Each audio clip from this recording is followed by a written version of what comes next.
welcome in. Cowboys win 26-20. This segment is brought to you by Pepsi, all for the Cowboys. We'll hear from Jason Garrett here momentarily.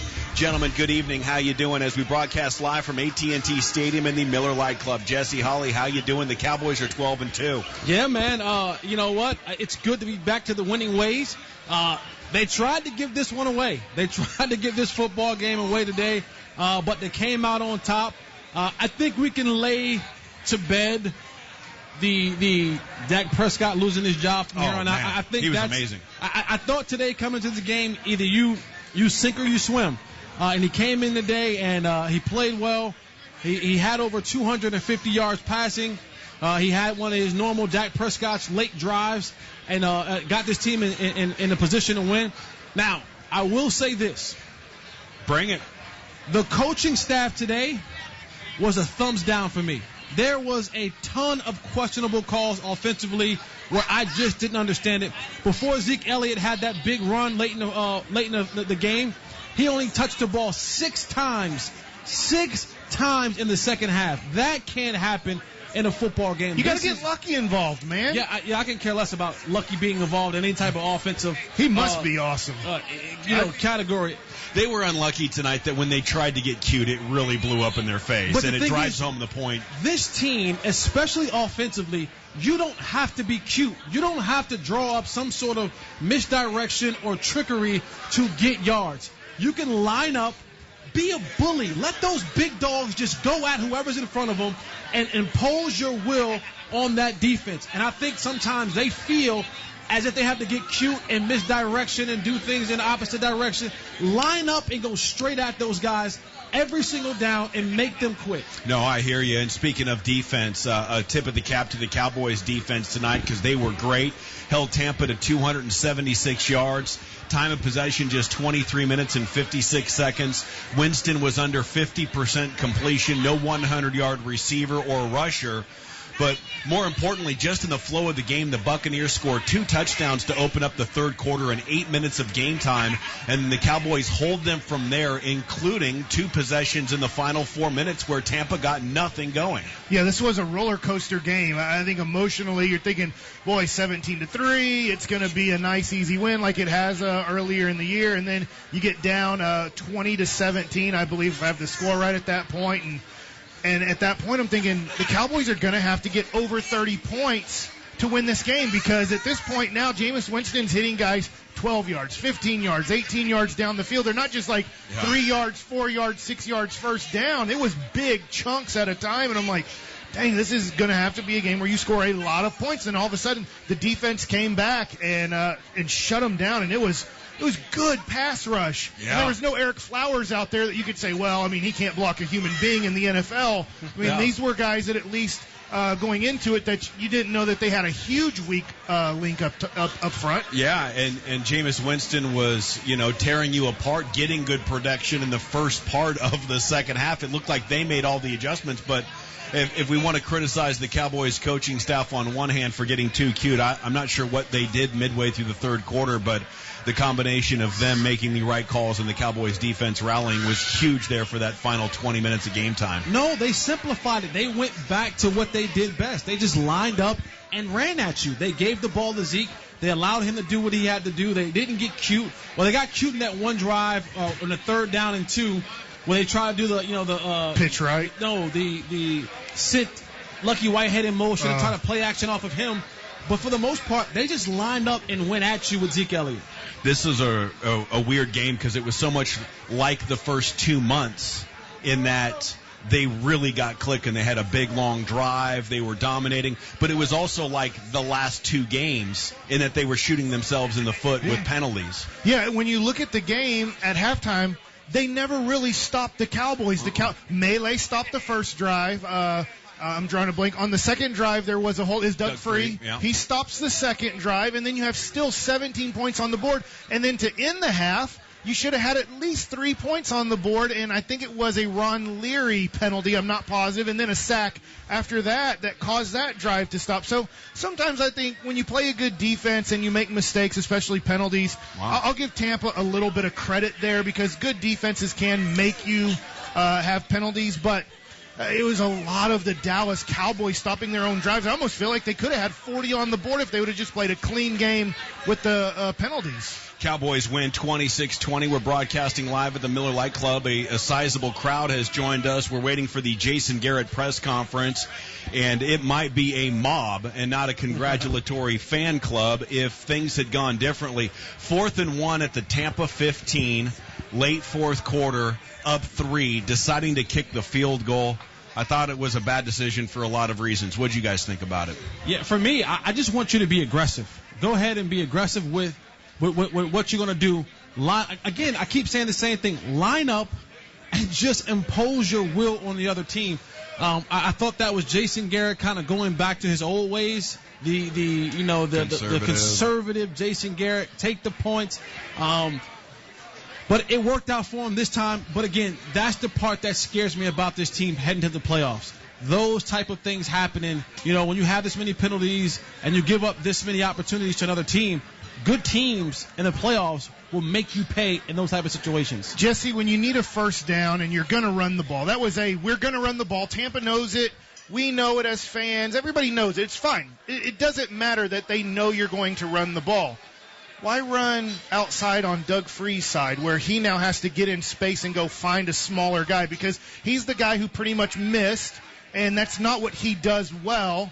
Why not, if you're going to pitch it, and I'm not crazy about that on a short yardage, why not run to Tyron Smith's side? He's the best in the game. And that's what I mean about getting cute. You're running a toss play to the right, to the outside against a fast, athletic defense. That's coming into this game. That's what we said about these guys. They're fast. They're a smaller bunch up front, but they're fast and they're athletic and they rally to the football. So to do a toss play to Doug Free's side, I don't know who he was tricking. Maybe because that was the wide side of the field. But my guess is I want to go to Ron Leary's side. I want to go to Tyron Smith's side and just pound the ball down their throat.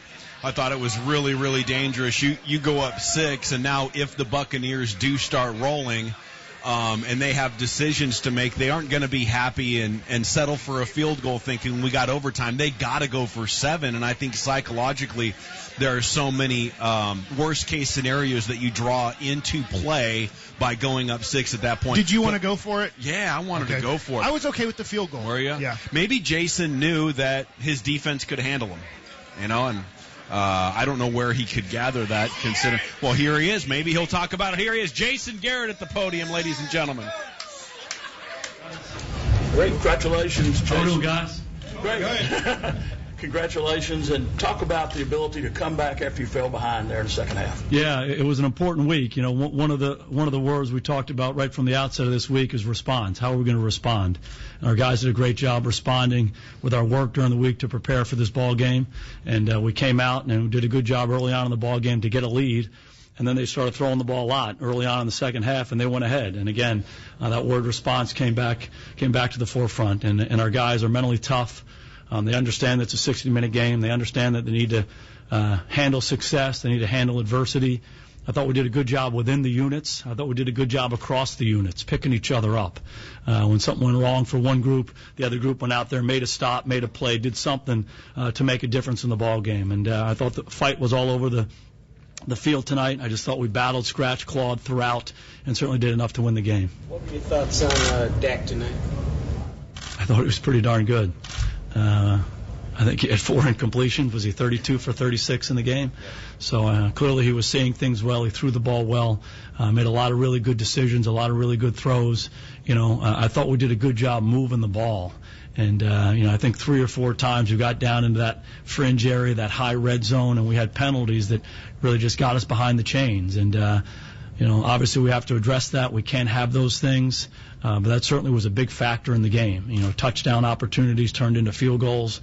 And, again, I thought our guys continued to respond the right way to those adversities and, again, did what we needed to do to win the game. Last week we talked about trying too much to want to make the big play. Did you see him being patient and taking what was given to him tonight? Yeah, and, again, that's one of his strengths. He's done a great job of that all year long. He reads things out, and he understands what we want to do against what the defenses are doing.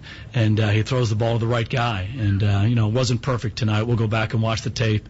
But for the most part, he made great decisions and made a lot of really good throws. I thought the guys did a good job getting open and presenting targets for him. I thought we're very efficient throwing the football. 4th and 1, how come you decided to kick the field goal instead of going for it? Well, certainly we thought about going for it there. Our defense, the last couple of drives, have played really well. I think they were having a hard time blocking our guys up front. And it just turned out that we wanted to make that a 6-point game instead of the threat of a 3-point game. If you're a 3-point game there, that really changes their thinking offensively. Those last 30 yards to score a touchdown make a big difference. And so, again, we're trusting our defense to go do something, and they certainly did.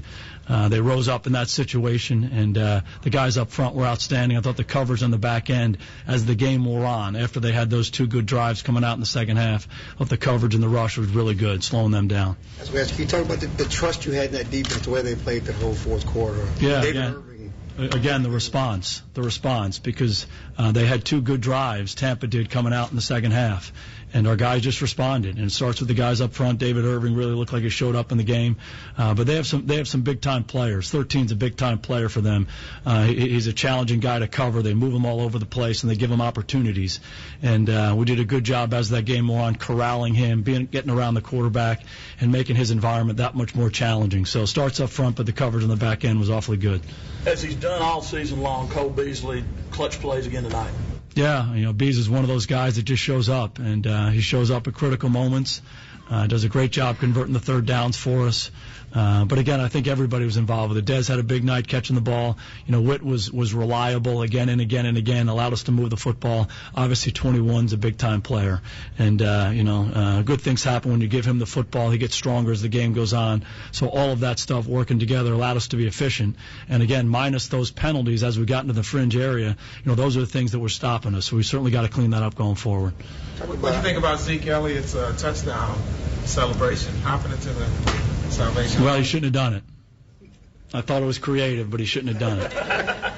And, that's how the league is going to rule on those things.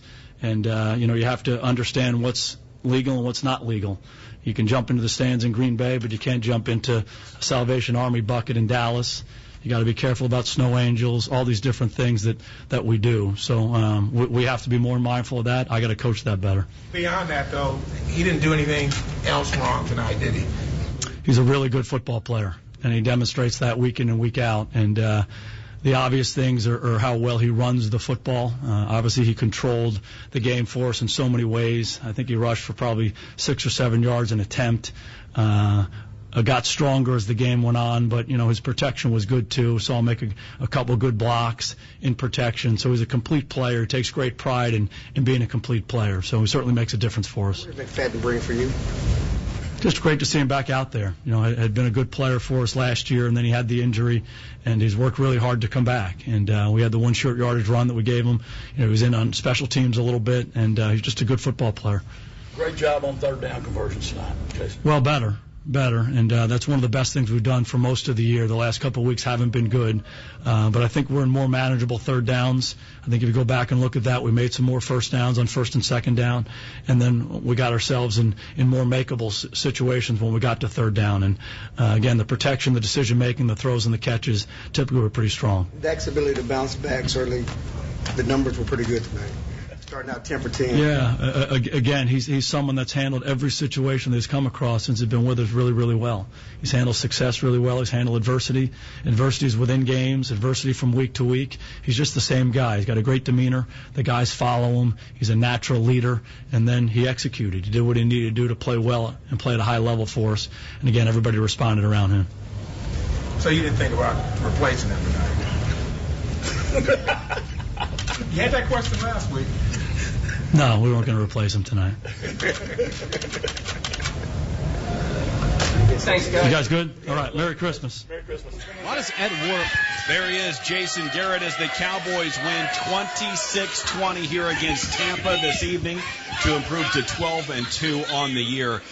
In regards to his faith in the defense, which we were talking about as we threw to Jason right there, he just said the response that they showed after the 2 touchdown drives to open up the second half from Tampa, especially David Irving.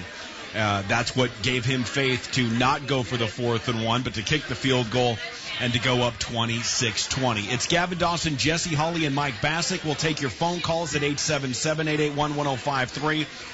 There's news on Randy Gregory coming out of the Cowboys locker room. We'll talk about that as well and hear from Dak Prescott. You're listening to the Dallas Cowboys Radio Network. I went to my first Cowboy football game at the Cotton Bowl when I was 10 years old. I've been a Cowboy fan ever since, in the Super Bowl years and the not-so-good ones. Teamwork is what makes winners. At the law office of Domingo Garcia, we play as a team to win your case. If you have been hurt in a car or truck accident, injured on the job, call the law office of Domingo Garcia and join our winning team. With offices in Dallas, Houston, Austin, Odessa, and Tyler, we can help you in Texas. Call 214-941-8300. 214-941-8300. You're a sports fan. That's me. A fan who traded in a smartphone and bought a new one on AT&T Next. Yep. And with the money you saved, now you can make that reality show about your fantasy team. Okay, so I got an idea. Right. Sports fans, get up to $650 in credits per line when you switch to AT&T. Trade in your current phone and buy a new one on AT&T Next. Limited time offer. Each line requires eligible port-in, trade-in, purchase, and service. Get minimum of $5 trade-in credit plus prepaid card on amount of device balance or early termination fee. Less trade-in fees, charges, and restrictions apply. See store for details. For nearly 40 years, SWBC Solutions has been teaming up with people, companies, and financial institutions in Texas and across the country. Visit SWBC.com.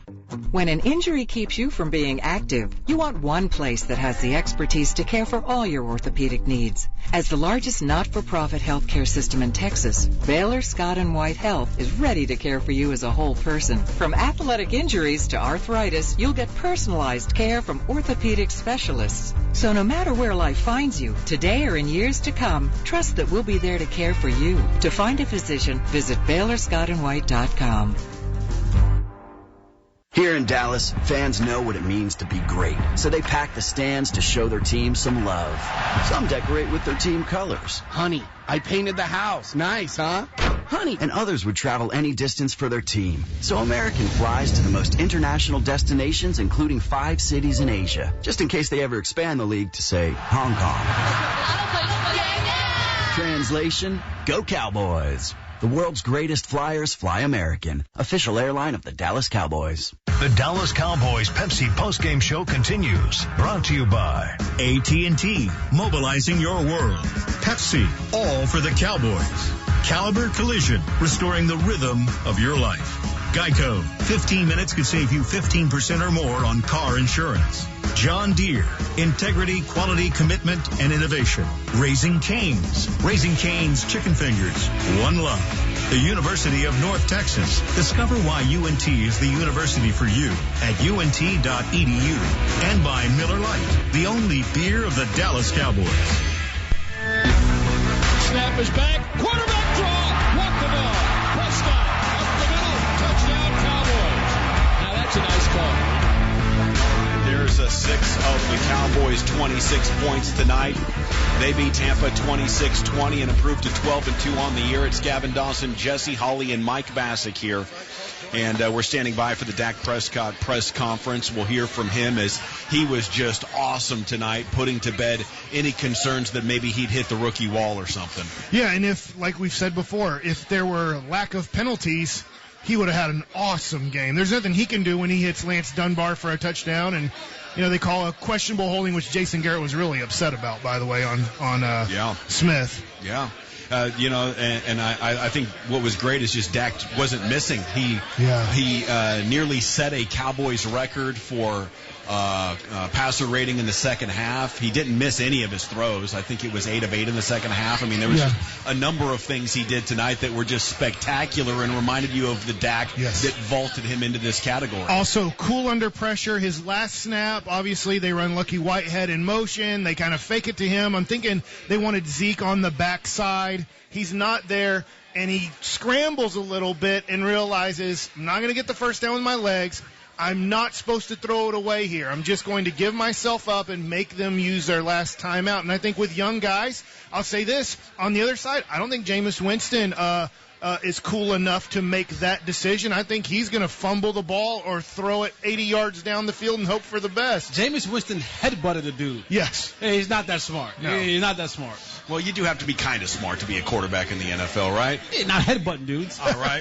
That wasn't a smart play at all. Okay, so one of the topics is the quarterback situation, and another one is this team in general. Do you feel like they're playoff ready now that they've bounced back? Still Detroit and Philadelphia to play on the schedule. Couple of lines are open at 877-881-1053. Segment here is brought to you by WinStar World Casino and Resort, home to over 7,000 of your favorite electronic games, more than 1,000 table game seats, 1,500 luxury hotel rooms, 27 championship golf holes in the 3,500-seat Global Event Center. WinStar World Casino and Resort. You're going to need to stay a little bit longer. Brad Sham will be here momentarily. Mickey Spagnola will sit down and tell us about the guys that are hurt and whatnot. But what do you think about this roster overall and their playoff readiness at this moment, Jesse? And see, that's my biggest fear right there, General, is when you look at this game. Dak, 32 of 36 for 280 yards, 88% completion percentage. Zeke Elliott rushed for 152. And yet and still, they were still on the cusp of losing this football game.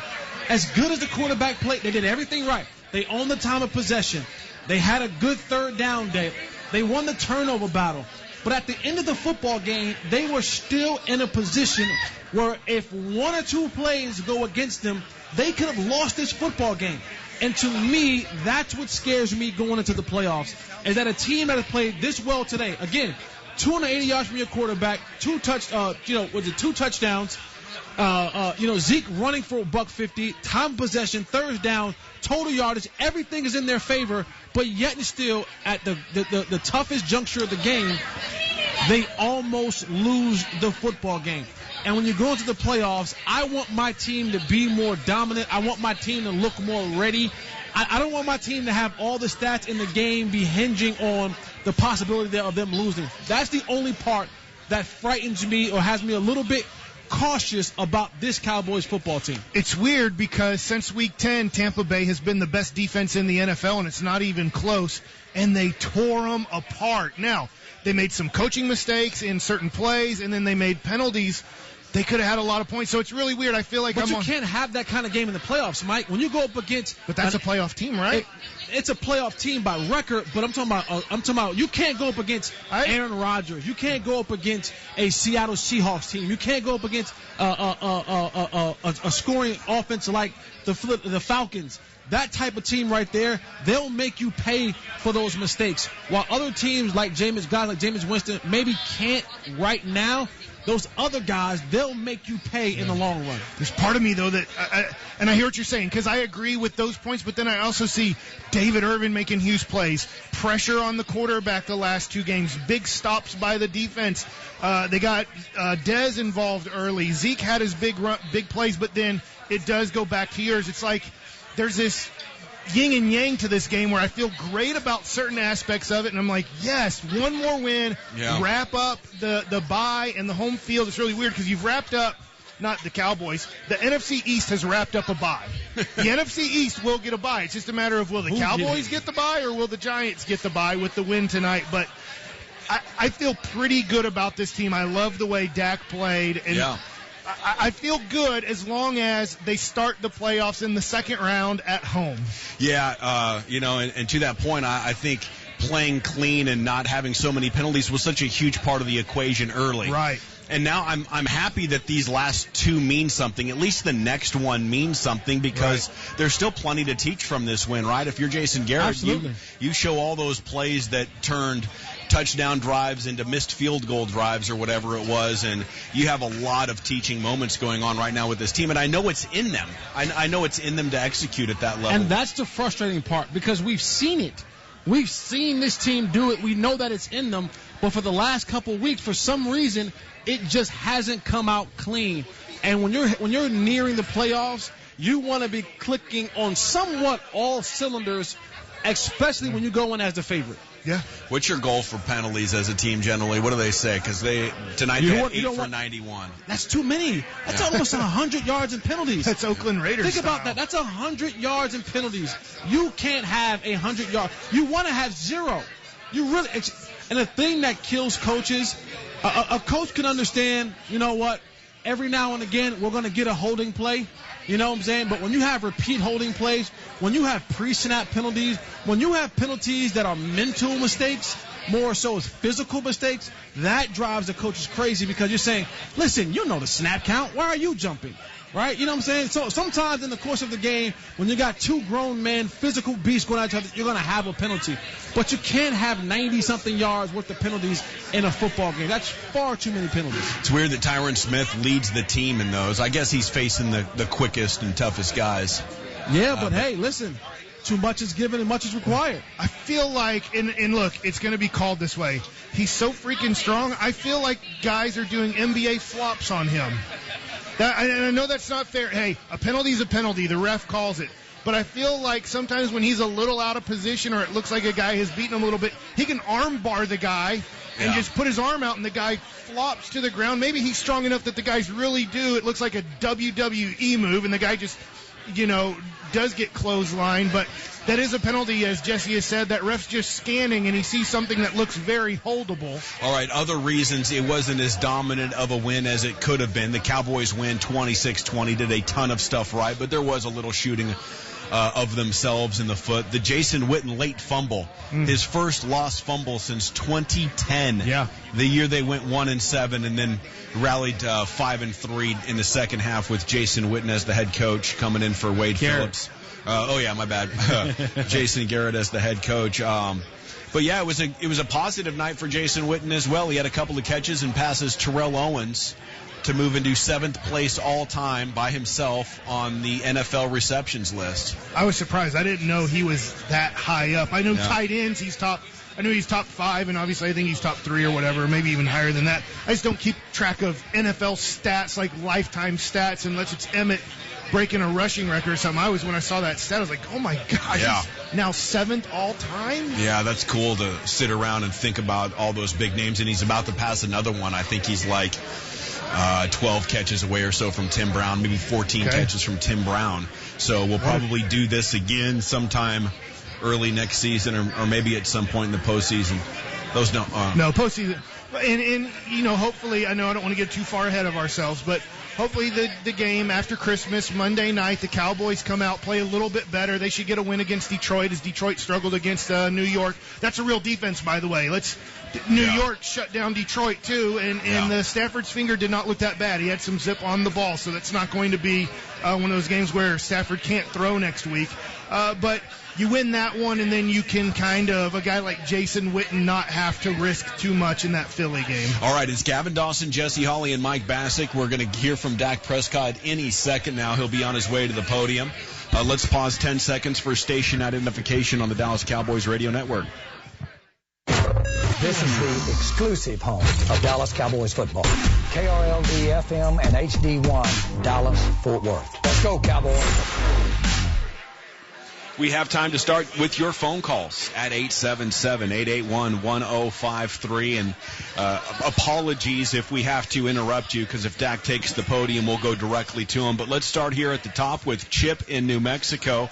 Cowboys win. Chip, they're 12-2. What you thinking?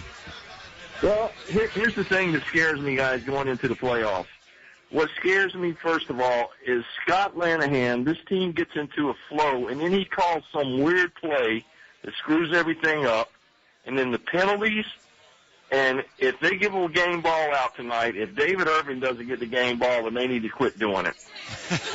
All right, appreciate you. Yeah, I think, there are a couple of different candidates for player of the game. David Irving, probably defensive player. But Dak was great, 32 of 36. Zeke, 23 for 159. And those are, probably your 3 most likely guys for defensive or for player of the game. But Sean Lee coming through with double-digit tackles again. Jason Witten with 10 catches. Des Bryant with 8 for 82. Cole Beasley with 4 for 48. That gives you a look at some of the numbers.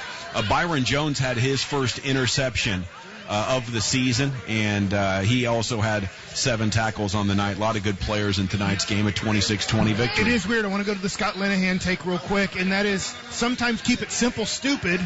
Works, especially with Ezekiel Elliott in this offensive line. Doesn't mean you hand it off every time, but just handing it off to him in play action off of that can hold those guys, and for some reason Scott Linehan and Jason Garrett wanted to do a few things tonight when things looked like they were rolling that stopped drives.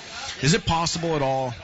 I don't think it is, but that they're thinking, we've run him a lot. Can we not try to use him up so much in December before we get to January? Can we put some stuff out on film where we're not relying on him so much? Maybe we know we're going to tag 30 carries on him 4 times or 3 times once we get to the postseason, or is it just genuinely bad decision making? Because they should really just saddle it up and give it to him until they stop scoring touchdowns. Yeah, I think it's just genuinely bad decision making. And I know sometimes you workshop stuff during the week and you want to see if it works for, in the game and maybe set something up down the line. But, it happens at critical points in the game. Like, yeah. I don't want to workshop stuff on 3rd and 2. I don't want, maybe early in the game, use it in your first 15 plays where you're trying to figure some things out. But when it's late in the football game and it's 3rd and 2, I don't want to get cute. I don't want to work on things. Let me get the first down, get out of here, live to see another day. At this point in time of the season, you have to be efficient. You have to be effective. You have to do what you do best. And for this football team, that's not being cute. That's just lining up and saying, listen, you know what's coming. We know what's coming. My athletes are better than your athletes, and I'm going to show you time after time again. Yeah, and that's what really should have happened in a bigger way tonight. The Cowboys end up winning 26-20, but so many things happened. When you take a look at that third quarter, and on Tampa's opening drive, you have them stopped, and Jameis is like, oh, hell, I'll just go ahead and wing this baby 45 yards towards the end zone, bounces off Brandon Carr and to Humphreys for a touchdown. That's how the third quarter starts, so you go to 17-13.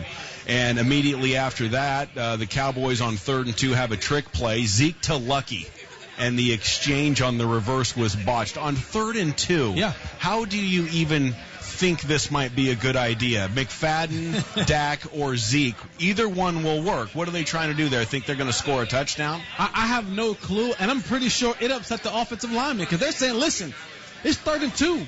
This is where we make our money. This is where we make our name. When it's 3rd and 2 and we need a first down, we can line up and beat somebody up and get the first down. Yeah, then Tampa takes it right back down their throat, and we're looking at 17 unanswered points at that time, and 20-17 was the score. They're trailing, and I think a lot of people inside the building were getting nervous. Bassick was thinking we might just lose this game. Yeah. And I couldn't disagree. It certainly felt like that way at times in the second half. Here's William in Indianapolis on line 2. William, thanks for calling into yeah, here he is. Dak Prescott at the podium. All right, let's go to him. Congratulations on the big win, Dak. Appreciate it. Talk about your 32 or 36 on the night. We've got great players around me. When the offensive line protects, guys get open, Dad's getting open, Witt with 11 catches or so. Guys just doing what they've been doing for a long time in this league, getting open and catching some tough balls. It makes for a night like that. Was this week different for you at all with all the stuff swirling around? I'd probably say less time spent on social media. That's about the only thing different. Guess you don't have to hear those questions anymore, at least for another week? Say again? You want to hear those questions anymore, at least another I'm week? sure y'all figure something out. You started out 10 for 10. Was it good? Was it important to get off to a good start? Yeah, definitely. With offense earlier in the season, we had some success on the first drive of getting going, me getting some easy completions, some runs hitting, and that's something we wanted to do tonight. We didn't score on the first drive, but had some momentum and kind of carried that out, and just everybody did their job tonight. It was a good team win. Also got Dez involved early. Was that a point to get him involved early? I always say it's not a point to get anyone the ball more than anybody else. It's just kind of the reads, the plays, the looks the defense was giving us. Dez was getting open and making the catches. So you talk about McFadden, of course, he got 3 carries on the season and have him in the lineup. Could talk about that a little bit. Yeah, he's a great player. He's a vet in this league. He's been around a long time, played a lot of ball. Excited just to have him back. He's been doing well at practice, just his energy. He's a guy that's just kind of a natural leader, and just by the way he does everything. So it's good to have him back in the lineup. Dak, talking about energy and stuff, what's it like when you see Ezekiel having the type of night that he has? What does that do for you and kind of the whole chemistry? Yeah, it makes the game a little easier for me. They've got to load the box. They've got to put more stress on stopping the run. And it opens the pass game up. It gives the guys outside a lot of one-on-ones, and they usually win. So it helps the offense just overall. But even beyond that, like from a personal standpoint, you guys came in together as rookies. How much do you feed off of what he does, and you think he feeds off of your success? It's exciting just to see your friend, great teammate, fellow rookie, just doing what he does. He just stays focused. That's no surprise because he does it all week long and hitting his runs, making the right reads, making those cuts. But it's exciting. Exciting to see Zeke do that. Exciting to see Dez make catches. We'd have 11. It's fun. Talk about exciting. How about that celebration you had? Did you see it? Yeah, he was actually talking about that pregame. Should he do it? Will they fine him? And I was like, hey, I didn't really give much input on it. Just thought it'd be funny. I didn't know he was actually going to go down and then come back up slow. But I think it was worth it. Are you upset he beat you to it? No, I wouldn't have done that. That's Zeke. It was great for him. Did you enjoy it, though? No, 100%. Got a good laugh out of it. Him coming up real slowly. It was funny. Can you talk about the defense and, of course, Irving and how he was able to step it up in the fourth quarter, give you time to rest on the side and do some great things? Yeah, it was a great team win. Defensive line, they stay at it. They come after me at practice, and they have high motors and they don't stop. They may get slowed down at some point or another, but they keep pushing. And it was a great secondary, great coverage in the back end that allowed them to get home. Defense did well. Special teams did well. It was a great team win. Got to see your high school coach for the first time since the draft party. That added a little bit to tonight's victory for you? Yeah, definitely. Being the Bucs in high school, playing the Bucs tonight, it was kind of ironic. But definitely seeing them, it was fun. It was great just to go out there and play well tonight. That's your high school people over there? My high school coach right here up front. Right next to the man that asked the question. Second half, things slowed down off, and what were they doing? Are you guys killing yourself again with mistakes? Or One more time. The second half, fourth quarter, you guys didn't finish in the end zone. Can you talk about what set y'all back? Yeah, I think the only time we slow down is when we're stopping ourselves. We're making penalties, holdings. I haven't seen the holding call or whatever it is, but anytime we make penalties, get negative plays, it's all on us. So we've just got to do better at that play, clean the game, and we had too many penalties all night. Well, you were able to come back after falling behind 20-17. Talk about the discussion on the sideline after you fell behind. Keep pushing. Nobody really blinks. We're one possession away. They just had two possessions and went and scored to put them up that. So we knew we stopped them. We get our two possessions. We can do what we did. Got 2 field goals, 1 a touchdown, but it was enough to win at the end of the day.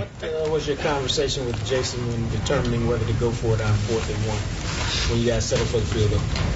It wasn't much of a conversation as a head coach. He calls it. I run off the field and let the field goal team do what they do. Did you lobby for a minute? Not at all. Hey, Dak, given all the noise from last week, and I know you said you block a lot of that out, what does this victory and your performance do for you psychologically or just? I don't pay attention to the noise. I couldn't tell you what much that was said really all week. I kind of found out some later in the week, but that really doesn't bother me. If anything, it's motivation. I just wanted to come back and perform after the game I played last week. That's the only thing in my mind is just to respond from last week's performance. He say, she say, doesn't affect me. I think last week's performance, what do you think defenses were doing to you to give you problems? If I say that, then I might do it again. Last week you talked a little bit about being impatient, trying to hit the big play too much. Did you purposely try to take a little bit of what was given to you tonight? Yeah, 100%. I think that's my game, and I think last week I just kind of got away from that. I got away from my usual, just taking what they give me, getting the ball out quick, and being patient. But yeah, tonight was just to get back to what I've been doing all year long. You hit the big pass to Dez when you guys were backed up at your own goal line. Can you take me through that play? What you saw? Yeah, we actually ran it a couple of times. It was just a little route that kind of hitches up by B's at that point, and Dez wraps around. The backer kind of was flat-footed, stayed still, allowed Dez to get up within an open window. Dak, can you talk about Dunbar because he was able, in his role, what he brings to this team? Yeah, Dunbar's he's a great athlete. He does a little bit what Bees does, but he's also the running back. So just to get him in there, get him flanked out. He made a great play on the touchdown that was called back. It's kind of an option, right? He gets to choose which way he goes, and he almost tricked me, but he beat the linebacker, and it was a great play. Too bad he got called back. Thank you, guys. There he is, Dak Prescott, 32 of 36, no interceptions, thrown 1 touchdown rushing, and the victory. The Cowboys now 12-2 on the year, and the fans here at the Miller Lite Club are just in pure pandemonium because, once again, it is a great night to be a Cowboy. 26-20 the final. Gavin Dawson, Jesse Hawley, and Mike Bassick will come back, take your phone calls, and then head into the locker room. We'll hear from multiple Cowboys, including Des Bryant and the owner, Jerry Jones. Dallas Cowboys football will continue in a moment.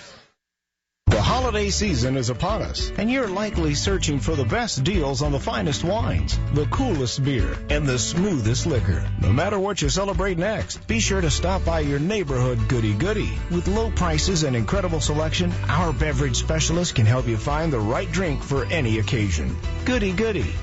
Toast of the town. Discover low prices on all your holiday spirits at one of 14 area Goody Goody locations. Find your nearest store at goodygoody.com. That's goodygoody.com. Get in the game and go to Albertsons when you're looking for fresh produce. From farm fresh peaches to organic strawberries, Albertsons has every variety you can imagine. If you're looking for convenience, well, we have that too. Fresh cut daily, ready to add to any of your favorite recipes. And if it's that healthy snack for the backpack or lunch bag, we have that too with our fresh grab-and-goes. So shop where it pays to play. Save 10% off your groceries every Dallas Cowboy game day when you wear your Cowboy jersey. Albertsons, the official supermarket of the Dallas Cowboys. Thomas, Alexander, and Forster. Think differently. Reject boundaries. Win.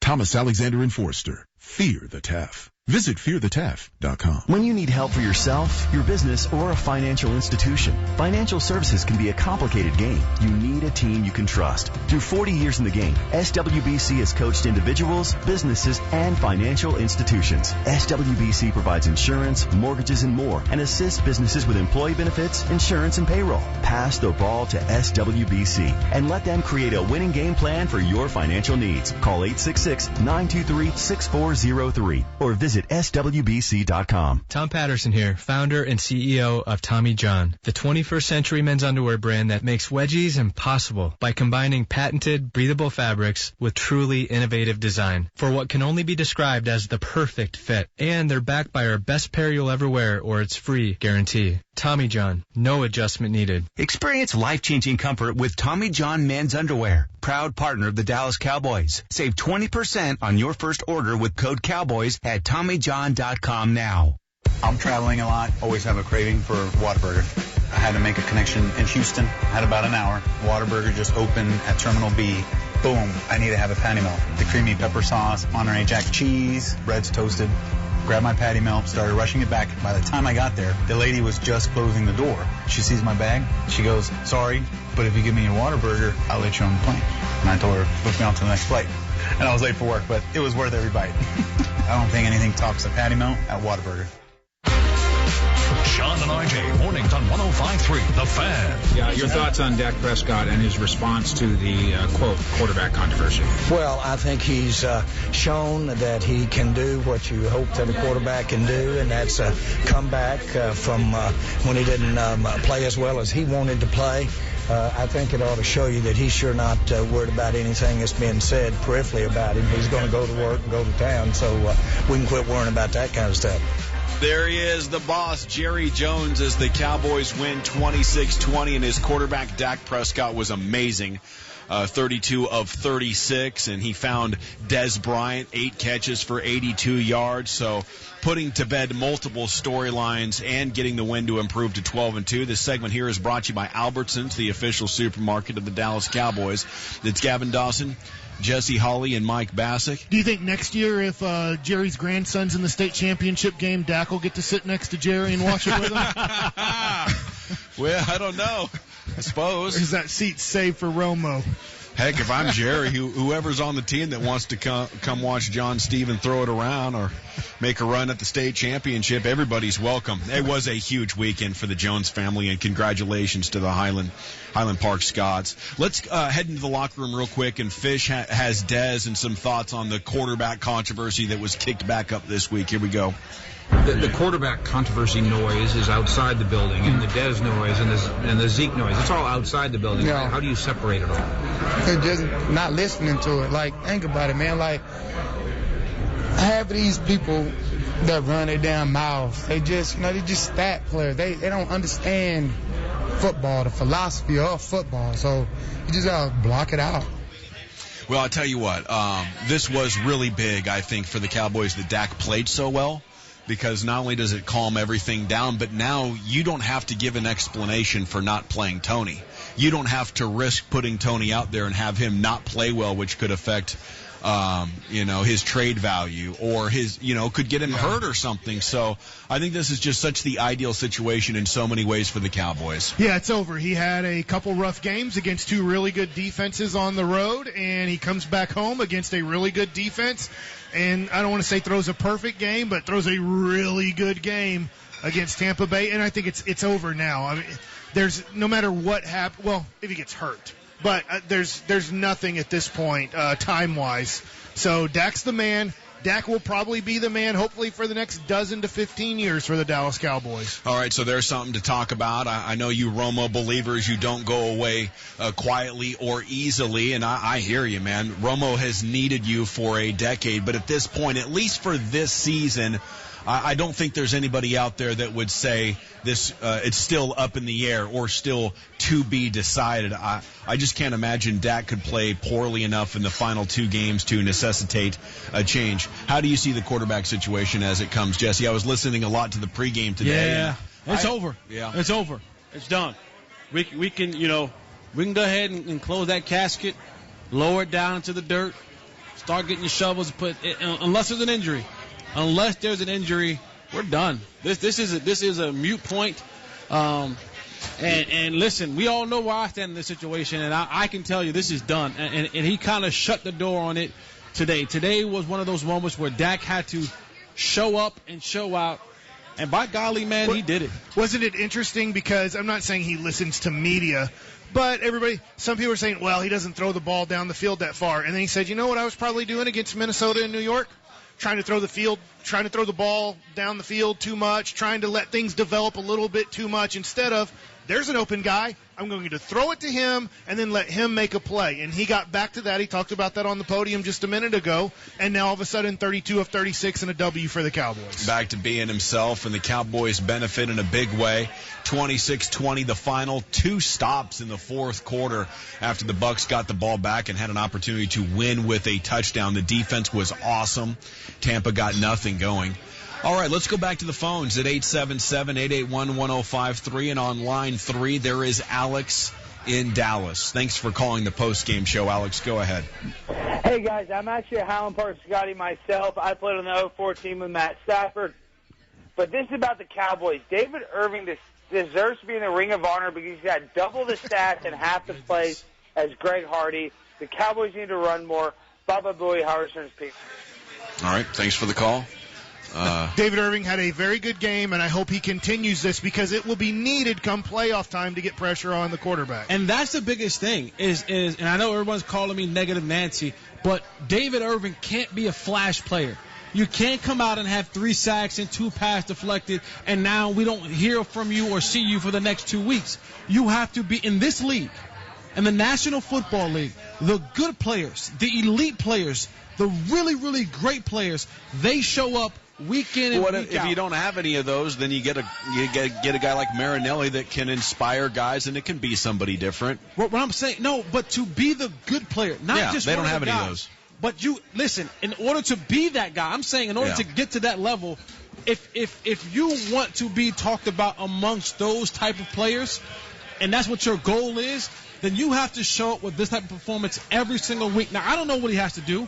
I don't know how much film he watches. Does he need to watch more, learn more technique? I don't know what it is. But to have that kind of performance, a team, you can't be a flash player. You can't be a guy who flashes and then goes away for a couple weeks. This has to be, and it doesn't have to be 3 sacks, but get in there and be disruptive week in and week out so that you give your team defensively a chance to do some great things. Okay, here's a player that hasn't even flashed, but he's going to be eligible to practice this week, and it's Randy Gregory. The news on him is that at this point anyway, now I don't know if the NFL will let him get to next Sunday, or I guess it's next Monday, but at this point, do you think it's at all possible if Randy Gregory has just been practicing, which he has been for 10 weeks now, he's been quite present at the Star, that a guy with a lot of talent but didn't do anything his rookie year after spraining his ankle Could he show up and be a help? I mean, they have a lot of guys now that are contributing at a pretty decent level. Not a good level, but I think he can be in the rotation. You don't miss that much football and all of a sudden come in and have a immediate impact. I think he has, especially being a young player, he's still developing, and so to be out of football or be out of the every Sunday type of routine of football, he can come back and be in the rotation. I don't know if he can come back and be the dominant guy we've needed him to be for the last 2 years. We wanted him to be for the last 2 years. You know the NFL's coming out this week. Yeah. And shutting it down. That's Probably. what they do. They wait till the last minute and say, you're finished. Thought you had him. Cleveland Browns wide receiver, you're done. Thought you were coming back. Yeah, they do have a habit of doing that. I don't know if that's good or if that's bad, but it is how they do it. You're right. So I guess we really can't get our hopes up until it's like Sunday, about a half hour before the game. I would figure until Saturday. If he's not suspended on Saturday, then I think he would play.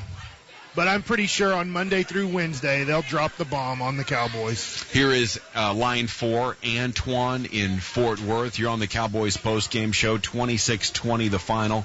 Good evening, Antoine. Hey, how y'all doing today? Doing good. First things first, 3 questions of the week were answered. First thing, Dak over Romo. I mean, we can go ahead and did that. That got answered. Massadin over Morris. That pretty much got answered. And while we had Lance Dunbar in the third down package, that pretty much got answered.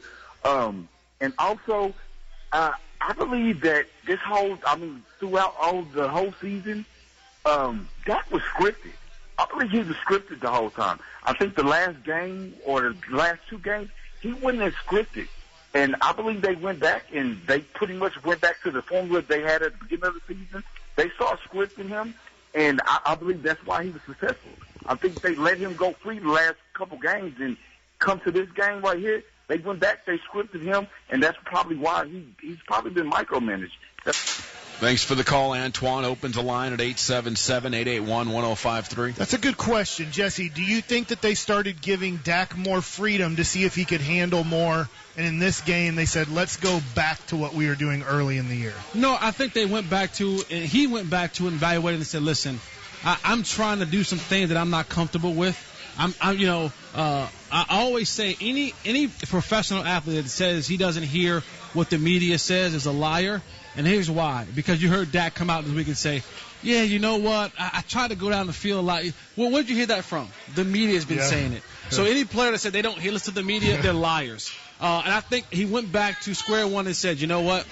Let me stop trying to get the big play. Let me go back to getting in the rhythm, taking what they give me, methodically moving the ball down the field, and finding the open receivers, and let them extend the play. I don't have to throw these 40, 50-yard bombs. That's not my game right now. That's not his game right now. His game is to be poised and composed and get the ball to the open receivers between 8 and 10 yards and let them do all the leg work on the other end of it. A lot of good leg work was done tonight for the Cowboys as they beat the Bucs 26-20. Could have been by a much wider margin, but there was some interesting play calling and some flags that tripped them up from time to time. We'll come back and hear from more of the players. We'll head into the locker room. 26-20 the final. You're listening to the Dallas Cowboys Radio Network. Through life's ups and downs and for all the journeys ahead, you know what to bring. The car you can count on. Blue Cross and Blue Shield of Texas. Through it all. Hey, Cowboys fans. Did you know that over the next few years, more than 1 million service members will transition from military to civilian life? Veterans face unique challenges when they get out of the military, and Bank of America and the Dallas Cowboys are teaming up to help with financial education, career opportunities, and support of military nonprofits and organizations locally in North Texas and across the country. We're proud to support our troops and are deeply grateful for the dedication and sacrifice of our service members and veterans. Bank of America, official bank of the Dallas Cowboys, invites you to join us in our efforts to get involved by tagging game day photos on social media using hashtag TroopThanks, that's hashtag TroopThanks, and by learning more about our commitment to veterans at bankofamerica.com/military support. Together, we can thank our troops in ways that make a real difference. Copyright 2016, Bank of America Corporation. As football fans, Raising Cane's believes in Russian quarterbacks. But not our hot, fresh 24-hour marinated chicken. We believe in running out the clock, but never out of our refreshing sweet tea and lemonade. And we believe in supporting the Cowboys with the same passion we have for serving our customers. Because when it comes to Dallas Cowboys football, we go all out. Raising Cane's Chicken Fingers. One love. Geico brings you endorsements from the backup to the backup punter. I'm the backup punter to the backup punter. The only time I'm on the field is when I'm headed to the locker room. Do I get high fives? Nope. Sign autographs? Nuh-uh. My jersey? It's never been washed. I'm just a kicker kicking it on the sidelines. But I did score on my car insurance by switching to Geico. They saved me money faster than Coach could say, "Jenkins, you're in." Even though Coach would never say that. Geico. 15 minutes could save you 15% or more on car insurance. 3rd and 14, Winston back. Little pressure hit as he throws it down, intercepted at the 40-yard line. Jeff Heath, 30, Heath to the 22-yard line. The pressure got it, and Jeff Heath, the Buccaneer killer, has his first pick of the year. With two playmaking safeties in the Cowboys winning locker room, right? In Church and Heath. First of all, let's do Jeff Heath, who every time Jameis Winston sees you, he sees trouble. I think you have 3 picks against him in your career. Yeah, it's crazy how that happens. It's nothing special. It's just, when you play the defense, coaches put us in good position to make plays. You play the defense, and balls will come to you every once in a while. So it's just a coincidence that they're off him. Barry Church, we've talked about how close you are. You guys are to getting picks and getting your hands on balls. It's fantastic for Jeff Heath that he gets to be the guy that does it. Oh, it's unbelievable, man. When you get a guy like that who comes in and just knows everything he's supposed to do, there's no drop-off between him and whoever's out there. He knows what he's doing all the time, and he got gifted with a nice one, man. Hey, hats off to him. He's balling, man. The critics talk so much about, as good as the Cowboys are, that this is an offense-first kind of team, but the numbers start to say that that's not true, that the Cowboys' defense actually holds its own, statistically and otherwise. We don't really pay too much attention to what people say about us. We're interested in a few stats. That's points, turnovers, and hitting. That's what Coach Marinelli really preaches. So I think the NFL ranks defenses off yards, which at the end of the day, that yards are not really indicative of winning or losing. So we just try to go out and hold our own, and we do have a great offense. So all the praise they get is well deserved, but we just got to go out and make plays when they're there, and try to help those guys out, get them the ball more. There he is. Jeff Heath intercepted Jameis Winston for the 3rd time in his career. It's amazing how many of the picks, his picks, are coming off of Jameis. But Jameis, a young quarterback who's learning. He showed tonight there were stretches where he was brilliant, but there were other stretches where he was very, very mediocre. The locker room interview is brought to you by Susan G. Komen. Learn how the Dallas Cowboys and Susan G. Komen are fighting to end breast cancer. Visit Komen.org/I promise. Gavin Dawson, Jesse Hawley, and Mike Bassick here at the Miller Lite Club. And we're going to head back to your phone calls at 877-881-1053. How about line 5? It's Josh in Louisville. Josh, how you doing tonight? Doing good. Hey, I need to, first off, as a longtime Romo supporter, apologize to Dak for doubting him over the past couple weeks. He came out tonight, had a fantastic game. I saw it all around. If you take away some penalties, I think the game's not even close. I thought it was a really, really good all-around game, and really, really happy to see Dak playing Dak's game and our offense clicking as we're getting closer and closer to the playoffs. Appreciate you, Josh. That opens a line for any of you other Dak doubters over the last couple of weeks. Thought there might be blood in the water, and you were ready to pounce. Your opportunity was there. But, I think it's natural for Dak. You played incredibly well, and maybe the team relaxed a little bit, and it happened to come at a time where you're playing great defenses on the road. And I think it gave him a checkup from the neck up, and he went back to doing the things, and the team went back to doing the things that allowed them to thrive at a very, very high level. I'm amazed by the guy. I truly am. At his age, and I know he's a little bit older for a rookie, 23 years old, but not much, is that he can make that adjustment in season. Sometimes in game. We've seen him against Philadelphia in game make huge adjustments that veteran quarterbacks struggle against. So I think the Cowboys, did they get kind of lucky? They got kind of lucky getting Dak Prescott in the 4th round when they didn't really want him as the quarterback in the draft. But they found somebody who I think is going to be a very special guy for a very long time. Academy Sports and Outdoors is gearing up for the playoffs. Are you? Academy has everything you need to get ready for what's sure to be an amazing postseason. Academy Sports and Outdoors, the official sporting goods retailer of the Dallas Cowboys. All right, let's go to Jacob in New Mexico on line 6. Thanks for calling, Jacob. Cowboys win 26-20. How you feeling? Good, guys. Thanks for taking my call. I just wanted to speak on Dak's play today. You know, his response with all the negative press he received all week. I thought he played phenomenal.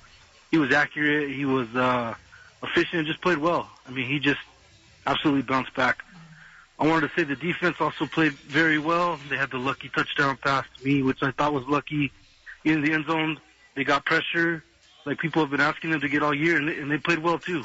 Yeah. We'll let you go there, Jacob. I think that's a good call, and we can talk about how good Dak was, but the defense is really impressive, and I don't even quite know what to say about it because they don't have any game-changing players in the front seven other than Sean Lee. And then the other guys are average starters at best. Who needs to be talked about more for Defensive Player of the Year? There's not enough Sean Lee talk about Defensive Player of the Year, and I get he may not have the interceptions, but he is a freaking tackling machine. If it moves past the line of scrimmage, Sean Lee is on the tackle almost 85 to 90% of the time. There needs to be more Sean Lee talk about Defensive Player of the Year. Yeah, there was. What was it, years ago now, right before he went on his injury spree, he was starting to get recognition as the best middle linebacker in the game, and then he went out, and now maybe he's been back long enough and the team is winning enough that conversation can start, but you hit it. You got to have the interceptions. Yeah. Like as far as being a play-in and play-out safety, Landon Collins with the Giants, he's pretty good. Yeah. He's going to be in the conversation for that award because of all the picks that are thrown his way. Line 7 is Kenny in Virginia. You're on the Dallas Cowboys postgame show. Kenny, go ahead. Hey, Jesse Holly, you should change your name to Mr. Chicken Little because the reason the Cowboys were in the position they were at the end of the game was because Dan Bailey cannot make field goals lately, and that's the reason they weren't tied last week. It has nothing to do with Dak Prescott. He's one win away from tying Tony Romo and Troy Aikman's franchise record of 13 wins in a season. And I want to know, would you be happy if they put Romo in? Because the only thing he's going to do... Oh, we're losing you, Kenny. Appreciate the call. I don't understand the Chicken Little part. Sky is falling. He thinks you're being a little too negative on the broadcast so far tonight. Did I not open up the broadcast and say we can close the idea of the quarterback switch that Dak Prescott came in today and show improved, and that conversation is done, barring any injury? Do people not listen? Do you hear one thing that I say and then all of a sudden tune everything else out? I said as we opened the show, Dak Prescott came out today and left no doubt that he should be the starting quarterback of this football team. Dan Bailey's field goals, you know what? So be it. I mean, if he's 75 or 80% from 50-plus yards, that's a pretty darn good percentage. Yeah, if he's missing 42 yards or 38 yarders, that's one thing, but I can't put any blame on Dan Bailey. If it wasn't for bad play calling and penalties, he would have been in better field position. So if you want to blame Dan Bailey, be my guest. Feel free. I guess what? You guys want to get rid of him too? Get rid of Dan Bailey now too? I think what he was saying is that, field goal misses happen, and if he would have made those, then tonight's game would have been a blowout, and last week would have been an overtime. If I would have got one more yard, I would have scored a touchdown in San Francisco. If I got more catches, I'll be a million. I wouldn't be sitting here with you guys. If you were a 6'3" black guy, you wouldn't be Gavin Dawson. I mean, so if we're sitting around talking about all these, I'm not saying that you can't be a 6'3" black guy, Gavin Dawson, but you're not a 6'3" black guy. I'm just saying but all these that happen. That really hurts. I apologize. I apologize. I should be more in the Christmas spirit. You had a great point until you went there. You totally lost me. Yeah, I should be more in the Christmas. No, man. I mean, the bottom line is the Cowboys got to win. They're 12-2. Dan Bailey does need to make more. He's just getting all his misses out of the way before the postseason. Make more. He's the most accurate kicker in NFL history. I don't know how much more. What have you done for me lately, kicker? You know He's what? Still a kicker. You're right. Okay. You're right. He's just a kicker. Sorry, Mama Bailey. You know, it's funny. He's just a kicker. People were saying I jinxed it because I'm watching pre-warm-ups way before the game starts, and I was like, Dan Bailey is crushing balls from about 55 yards out, and their kicker's not. And I was like, man, our kicker's a lot better than their kicker, and I knew that going into the game. And then it's like, you jinx, because they're making all their field goals, and Dan's missed a couple. So yeah, I think Dan got so good that he didn't kick that one hard. He was like, all right, just keep it nice and easy here. Yeah. Don't try to overkick it. And he's amazing. Now, there are limitations. 23 carries for 159 yards and a touchdown, including a 42-yarder from Ezekiel Elliott. Our Chris Arnold is in the locker room and is standing by with 21. Postgame show, Ezekiel Elliott, you guys faced some adversity, and obviously you came through with flying colors. Yeah, I mean, we came out today. Number one goal was obviously to get the win. You know, we had to bounce back from last week. You know, we played great offensively. You know, we're best when everybody's involved, and that's what happened today. I think 8 different guys had receptions. So, I mean, we looked really good on offense, but we just had a couple penalties that shot ourselves in the foot. All right, there he is, Ezekiel Elliott, just amazing tonight. Hurdle the guy. I gotta watch more Disney movies. I didn't get the Chicken Little reference. I don't have any kids, so I missed the whole Sky is Falling. But you have, Abby probably, Yeah, I gotta Chicken Little run around. I gotta watch more. More cartoon. Well, right now, Frozen would be applicable because you need to let it go. There we go. There we go. A+. There you go. All right, stick around. Aladdin and Little Mermaid references before we get out of here. A whole new world. It is. It's a celebration tonight. 26-20, the Cowboys win. Dak was great. Zeke was great. Dez got in on it, and he was pretty good too. We'll come back and hear from a guy that got his first interception on the year tonight. That's Byron Jones. Dallas Cowboys football will continue in a moment. Wearing glasses with Crizal lenses can make a big difference in your vision. Neither the sandstorms of the Mojave Desert, nor the dust and dirt of a Texas rodeo, nor the glare of the bright lights of Broadway can keep you from having the clearest vision possible. For no-glare lenses with great water, dirt, dust, scratch, and smudge resistance, choose Crizal. Live life in the clear. That's C-R-I-Z-A-L. Crizal. Ask for them at your eye care professional. Gleaming floors and pristine restrooms, the sign of a well-run facility? With Pollock, janitorial supply is solved. Could always having toner, sticky notes, and coffee make your office more productive? With Pollock, workplace efficiency is solved. Want to get more products on every pallet? With Pollock, smarter packaging is solved. Anything you need, where you need it, when you need it. Count on it. Pollock is where solved happens. Call 1-800-843-7320 or visit pollock.com. Hey Cowboys fans, this is Dan Bailey. I'm a busy man during the football season. I could be kicking field goals in New York on Sunday, then back in Dallas training on Monday. No matter what city I'm in, I always make sure to drink my Bigelow tea. In fact, Bigelow teas are all over our facility and are a part of our daily routine. From the hand-picked teas to carefully selected ingredients, all protected in their signature foil pouch because flavor matters. The Bigelow family knows we deserve more. So Dallas, pick up a mug, join me, and be proud to drink Bigelow tea.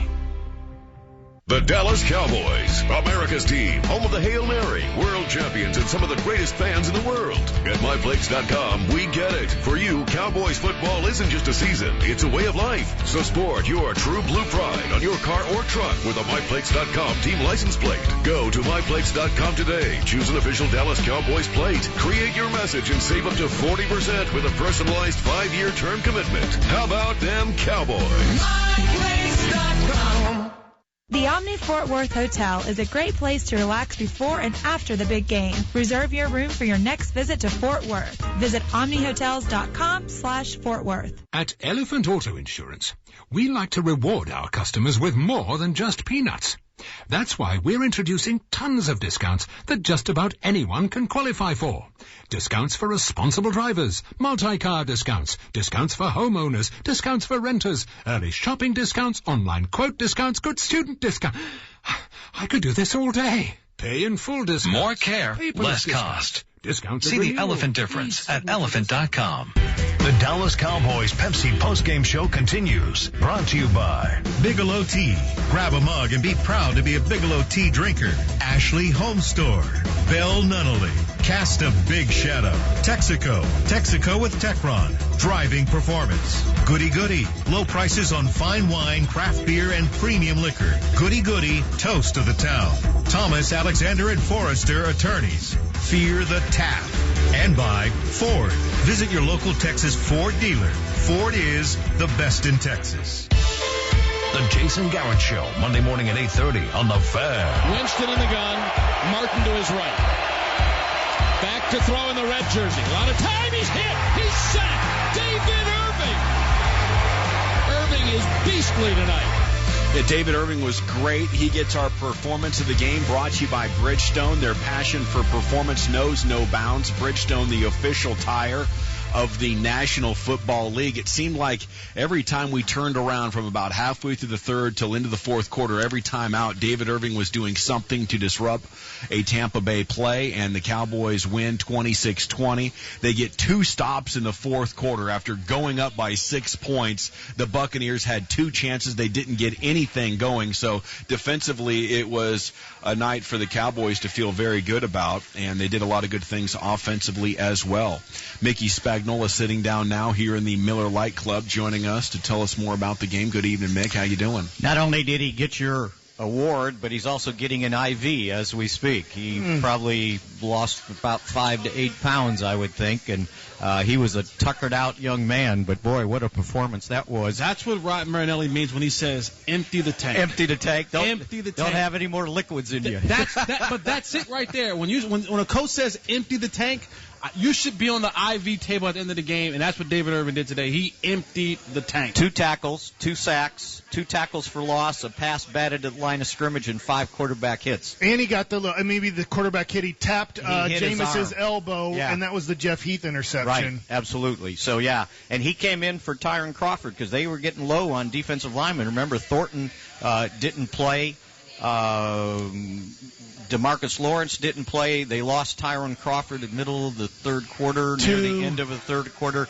He's got a knee and a shoulder, and he didn't come back. Durant left with an elbow. They didn't think that one was too bad. I think we need to keep an eye on the Tyron Crawford thing. And David Irving just came in, and it was a mismatch. You know, that was their backup right tackle. Their starter, Dotson, I think it is, was inactive. He had an injury all week, and, boy, David Irving just exploded. And, boy, if they can get that out of him going down the stretch, maybe we quit asking all these questions about the defense. Now, I don't know how good Tampa Bay's offense was. I had told you guys during the week that during this 5-game winning streak, 3 times they didn't score more than 19 points. So they bit up 20. I think the key thing was everybody was bragging about their defense. What defense? Cowboys should have scored 45 points on them. They messed up 5 possessions with either penalties, a fumble, and the poor guys got to try 50-yard field goals when you were, and you had a touchdown called back. And everybody okay with Dunbar today? Yeah, that was cool. Yeah. I did like that they kind of put him in motion and get him out of the backfield sometimes on third down. Well, and the idea is he's a running back, so they got to respect him as a running back. So what you do is you get a mismatch because they're not going to bring in an extra DB in case you run the ball. Yeah. So that's one of the beauties of having him in there because he could run that route, and unfortunately they got the hold, and was about a 30-yard touchdown pass got called back. I like him in there with Zeke. Both at the same time. Yeah, I think it's a cool combo. Hey, you called it on the flagship during the week in the Metroplex. Byron Jones' first interception. How about that, huh? Yeah. Does the Hail Mary count? It counts. Yeah, that was cool. What else do we have in the injury department? That was, I think that was all that. Just a little Justin Durant and Benson Mayo. Mayo. I'm not sure what he had because I thought I saw him come back. So and he once again played pretty well. So and Collins and McLean and this is a good time for this defense to hit this stride. 4 of the last 5, no more than 20 points. And, going into the end there, you're going to go up. Now, I don't know that Jameis Winston is Eli Manning or, some of the other quarterbacks you might face in the playoffs, but I like the fact that they're getting pressure on the opposing quarterbacks, which makes the ball come out sometimes bad, and that's what leads to interceptions. I mean, the Jeff Heath thing, he didn't do anything. He was just kind of standing there, and the guy threw him the ball because he overthrew his receiver because he was, under duress. So good performance by the Cowboys defense. I know this isn't part of this game, but looking forward to the next game and then to the playoffs, is there a chance J.J. Wilcox, Mo Claiborne, and DeMarcus Lawrence get back to a healthy player ready for the playoffs? I don't know about DeMarcus Lawrence since obviously he had some sort of setback this week. Morris Claiborne, I think the goal now is get him ready for the playoffs. J.J. Wilcox at least practiced on a limited basis this week. He didn't practice fully. So I think next week if he practiced fully and you got an extra day, he might have a chance to get back out there. So defensively, they had those 2 bad possessions right there at the start of the second half. Scared me to death. Yeah, it looked like they didn't know what they were doing, right? And the guys were running wide open, and then they kind of got it together and held them to 20 points, and the offense explodes. I don't think Dak could have been any better than that. 32 of 36, I think it was like 279 runs for a touchdown. Would have had a touchdown pass. They...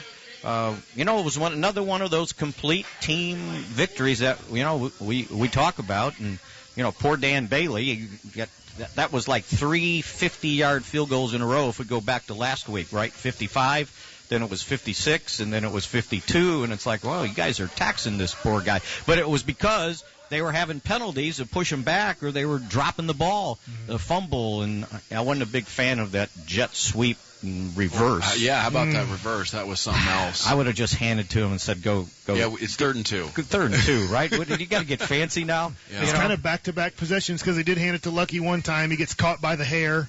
Down for a negative play. Which the guy never was blocked because they figured by time the running back or the jet sweep gets there, that guy's going to go the other way, and he never did. And it's like, this is not good. I was asking Jesse about the fumble pitch. That one was the one. And he couldn't tell he got so close to each other. Was he supposed to hand it off? Was he supposed to?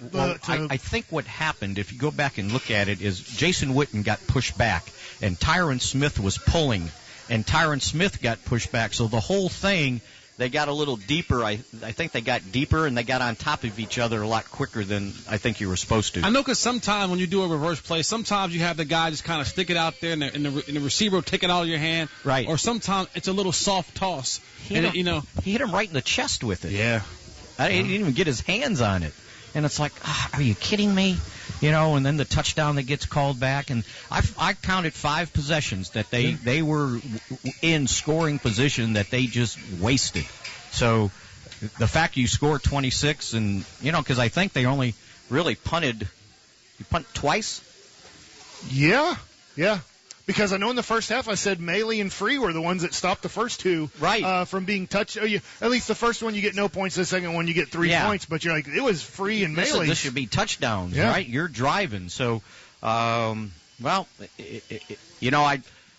looked at the scores today. I think it was the 8th game today that was decided by no more than 1 score. So down the stretch here, these things aren't easy. They're tough, and when you're starting to play teams with winning records, none of this stuff is easy. And 26-20, it looks close. It shouldn't have been. They dominated. They dominated time of possession. They dominated yards.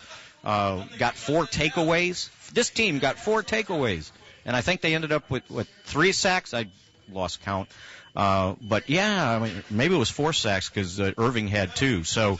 Yeah, good all-around performance, and now got to win one more. You can wrap it up where the Giants lose one. You wrap it up, and get ready for, a serious run in the playoffs. 7 takeaways in 2 weeks after, what was that stretch? Was it 4 games or what 3 did I games? tell you? It was 4. They had gone 4 in a row without a takeaway, or 5, something like that. It was getting out of hand. And now, but see, what happens is when you get pressure on opposing quarterbacks, these takeaways become a lot easier. Either you're getting a fumble in the pocket, or he's throwing the ball and throwing it up for grabs. And boy, he threw a lot up for grabs today, by the way. All right, Mick, thank you so much for your insights. Have a good night. Talk to you guys tomorrow. All right, sir. There he is, Mickey Spagnola, after every game right here. The Cowboys win 26-20 against Tampa here at AT&T Stadium. They're now 12-2 on the year, and the Lions are next. That'll be next Monday night. All right, we're going to come back and head back into the locker room, CAs with Byron Jones, and then your phone calls. You're listening to the Dallas Cowboys Radio Network. This is the sound of Jason Witten catching a game-winning touchdown. And this is the sound of Reliant finding the people of Dallas the perfect electricity plan. Sounds pretty similar when Jason Witten catches a TD. Now, whether you're switching homes or switching plans, Reliant can help. Just sign up for the Reliant Cowboys Secure Advantage Plan and get an autographed Jason Witten football. All you got to do is call 1-866-RELIANT or visit Reliant.com. Valid for residential customers only. Restrictions apply. Call or visit Reliant.com/Cowboys plan for details. Reliant PST number 10007. This holiday season, Miller Lite would like to remind you that you can either bring one gift to the party or you can bring 6. 6 great-tasting, less filling Miller Lights. Happy holidays from Miller Lite. Copyright 2016 Miller Brewing Company, Milwaukee, Wisconsin. With great beer comes great responsibility. Per 12-ounce Miller Lite has 96 calories, 3.2 grams carbs, 1 gram protein, and 0 grams fat. Hey, Cowboys fans. Did you know that over the next few years, more than 1 million service members will transition from military to civilian life? Veterans face unique challenges when they get out of the military, and Bank of America and the Dallas Cowboys are teaming up to help with financial education, career opportunities, and support of military nonprofits and organizations locally in North Texas and across the country. We're proud to support our troops and are deeply grateful for the dedication and sacrifice of our service members and veterans. Bank of America, official bank of the Dallas Cowboys, invites you to join us in our efforts to get involved by tagging game day photos on social media using hashtag TroopThanks. That's hashtag TroopThanks. And by learning more about our commitment to veterans at bankofamerica.com/military support. Together, we can thank our troops in ways that make a real difference. Copyright 2016, Bank of America Corporation. For nearly 40 years, SWBC Solutions has been teaming up with people, companies, and financial institutions in Texas and across the country. Visit SWBC.com. What sets senior care centers apart from other rehabilitation and long-term care facilities? Senior Care Centers is committed to excellence in clinical care, providing an environment that feels like home and treasuring people like family. To learn more about our centers throughout Texas, visit SeniorCareCentersLTC.com or call 972-834-5273. Senior Care Centers is a proud partner of your Dallas Cowboys. Integrity, growth, respect, excellence, wellness. Our values, our commitment. Support is everything. Having someone behind you to kind of push you along and to help you along the way means everything. And they're there to really help get you to where you want to go. You may not know Kevin, but chances are you know a Blue Cross and Blue Shield of Texas member like him. Working for Blue Cross has been an unbelievable experience. I feel like I am making a difference. People are not numbers. People are people. And you have to always look back and think, hey, if this was my mother or father or sister or brother, I'd want the best for them. We make sure that people are being cared for in the way that they need to be cared for. It's the right thing to do. And I've been covered by Blue Cross throughout my whole life. The value far exceeds the cost. It really gives you some peace of mind. They're with you through it all. Blue Cross and Blue Shield of Texas, a division of Healthcare Service Corporation, a mutual legal reserve company. At the University of North Texas, 37,000 students from around the world fulfill their dreams and transform their lives through education and opportunity. UNT has been ranked a Tier 1 research university by the Carnegie Classification and named one of America's 100 best college buys for 20 straight years. Get the best education in Texas in the best college town in Texas. Find us online at unt.edu. Discover why UNT is the university for you. The University of North Texas, established 1890. This holiday season, give the official ham and bacon of the Dallas Cowboys. Petit Jean Meats offers Dallas Cowboys branded holiday hams and gift packs, perfect for the ultimate Cowboys fan. Petit Jean Meats has produced quality hickory smoked ham, bacon, and sausage for more than 88 years. Visit pjmeats.com for your Dallas Cowboys ham and gift pack options. Shipping is available nationwide. Petit Jean Meats, official ham and bacon of the Dallas Cowboys at United Supermarkets, United Market Street, and other select grocers. Let's pause 10 seconds for station identification on the Dallas Cowboys radio network. This is the exclusive home of Dallas Cowboys football. KRLD FM and HD1, Dallas, Fort Worth. Let's go, Cowboys. All right, this should be the last play of the half from the 44. Winston back, sets, stands, heaves it. Hail Mary down to the left corner of the end zone. Intercepted in the end zone by Byron Jones. And he will step out of bounds as the half comes to an end. All right, he got one. He got an interception, and we'll hear from CA with Byron Jones here in just a few seconds. The segment's brought to you by AT&T, which covers 99% of all Americans, which makes it easier for you to connect with family and friends with AT&T's networks. You're never far, mobilizing your world. Cowboys win 26-20 against Tampa. It's Gavin Dawson, Jesse Hawley, and Mike Bassick. We'll be joined by Brad Sham here at the Miller Lite Club here in just a moment. But let's head into the locker room where CA is standing by with 31. That's the way to go into Christmas holidays with a nice victory, man. It looks like you guys faced that adversity and hit it in the face. Yes, we did, and that's our goal. Anything that we're given, we're gonna step up to the plate. Jameis Winston, you had him contained in the first half, and then the third quarter, what got into him? What was going on out there? It was our mistakes. I let a deep ball go over my head. And now it's just us as a defense. There's nothing I don't think Jameson was doing. He's a great quarterback. He has a big arm. He knows how to throw the ball. But I think, honestly, it was us. And Mike Evans, it seems like you guys shut him down. Yeah, I think the corners and the defense in its entirety does a great job at eliminating the quarterback's number one read, and we've been doing that all year. All right, congratulations again, man. Thank you very much. Yeah, he hit it right on the head, and Byron Jones saying it was our fault. With some missed assignments there at the start of the second half. The Bucs score back-to-back touchdowns and take the lead after the Cowboys had been in control for the majority of the game up until that point. All right, Brad Sham joining us now here at the Miller Lite Club. Good evening to you, sir. How you doing? Excellent. How are you? Well, I'm doing great. Cowboys win, and it seems like so many questions that were asked about last week kind of got put to bed. They did. I just have to add that Tim Collins said that after we were done with this segment, we're going to bring Lucky Whitehead in here to run another fly sweep. Oh my goodness! I said that I'm out. Yeah. When they do that. And frankly, Gavin, I'm not surprised by that. I mean, what we've seen from Dak Prescott all year would lead you to conclude that he would have the kind of game that he had tonight if they just rely on the running game. Now there are some defenses that the matchup might not necessarily have dictated that. This one did, for all the reasons that Babe talked about, and we talked to Zeke Elliott on the postgame TV show. And he mentioned the fact that they're smaller, they're fast and smaller. So if you can get the Cowboys' offensive line on those guys, then you've got a chance to do some damage running the ball. That's kind of what it looked like. If you can do some damage running the ball, they're probably going to have some success throwing it. So I had a statistic tweeted to me that his completion percentage was the second highest in NFL history with a minimum of 30 attempts. Holy cow.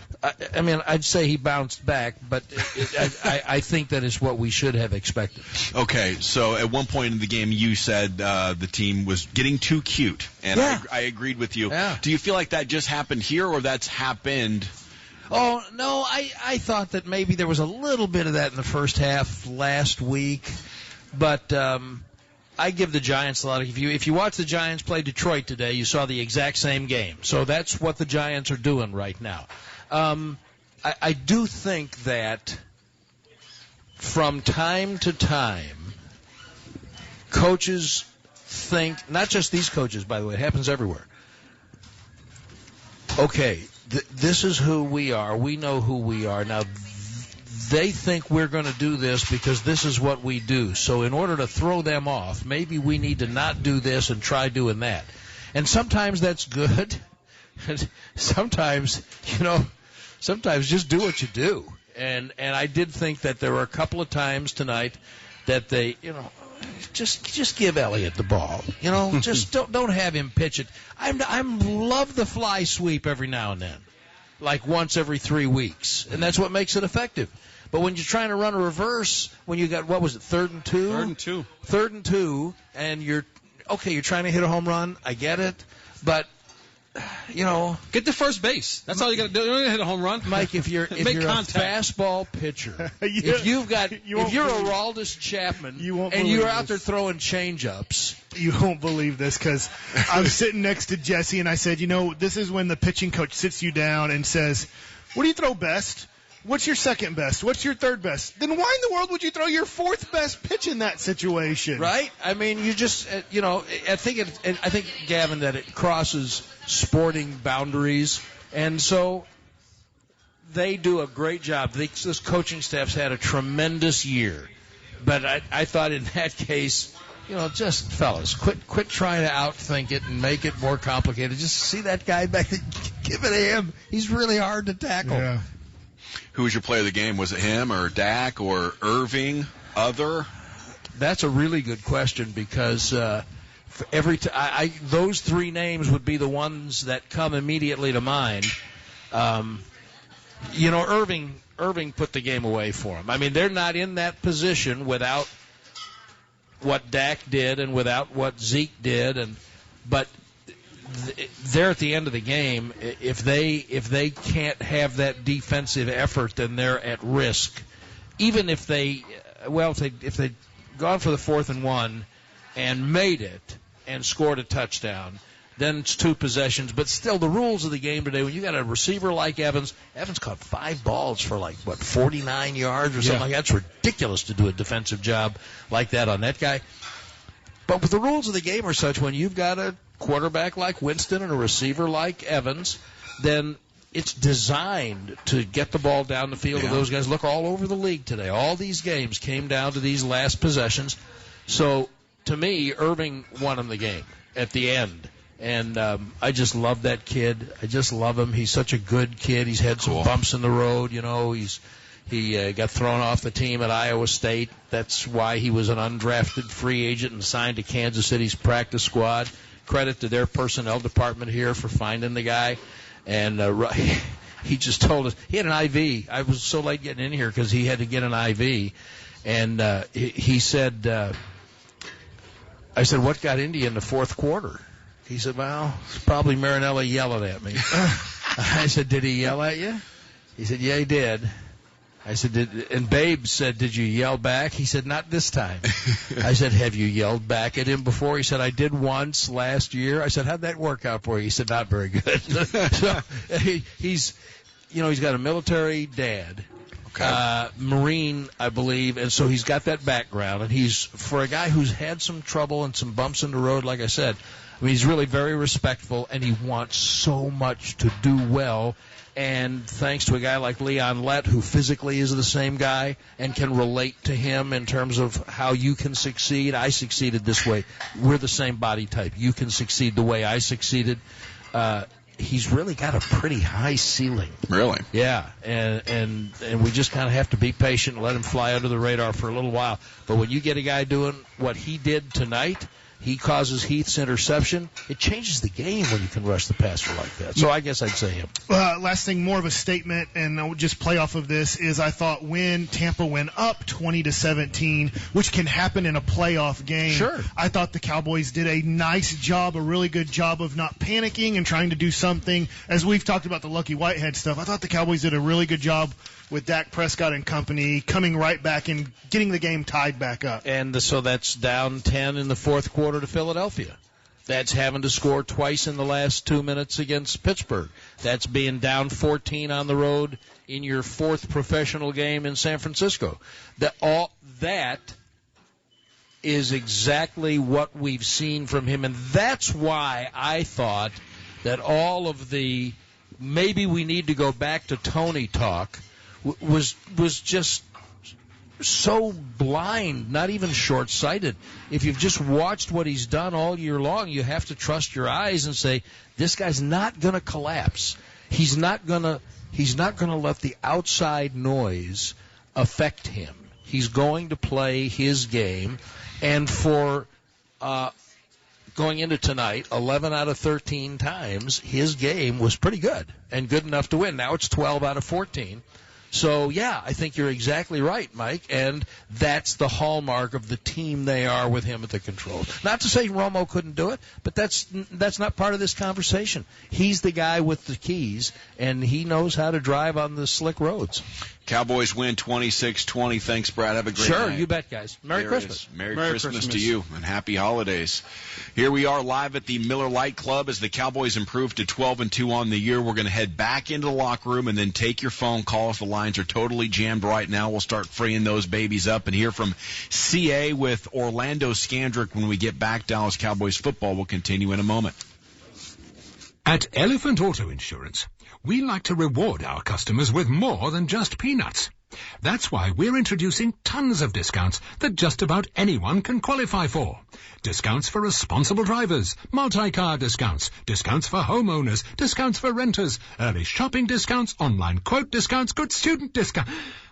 I could do this all day. Pay in full discounts. More care, less cost. Discounts. See the elephant difference at elephant.com. Wearing glasses with Crizal lenses can make a big difference in your vision. Neither the sandstorms of the Mojave Desert, nor the dust and dirt of a Texas rodeo, nor the glare of the bright lights of Broadway can keep you from having the clearest vision possible. For no-glare lenses with great water, dirt, dust, scratch, and smudge resistance, choose Crizal. Live life in the clear. That's C-R-I-Z-A-L. Crizal. Ask for them at your eye care professional.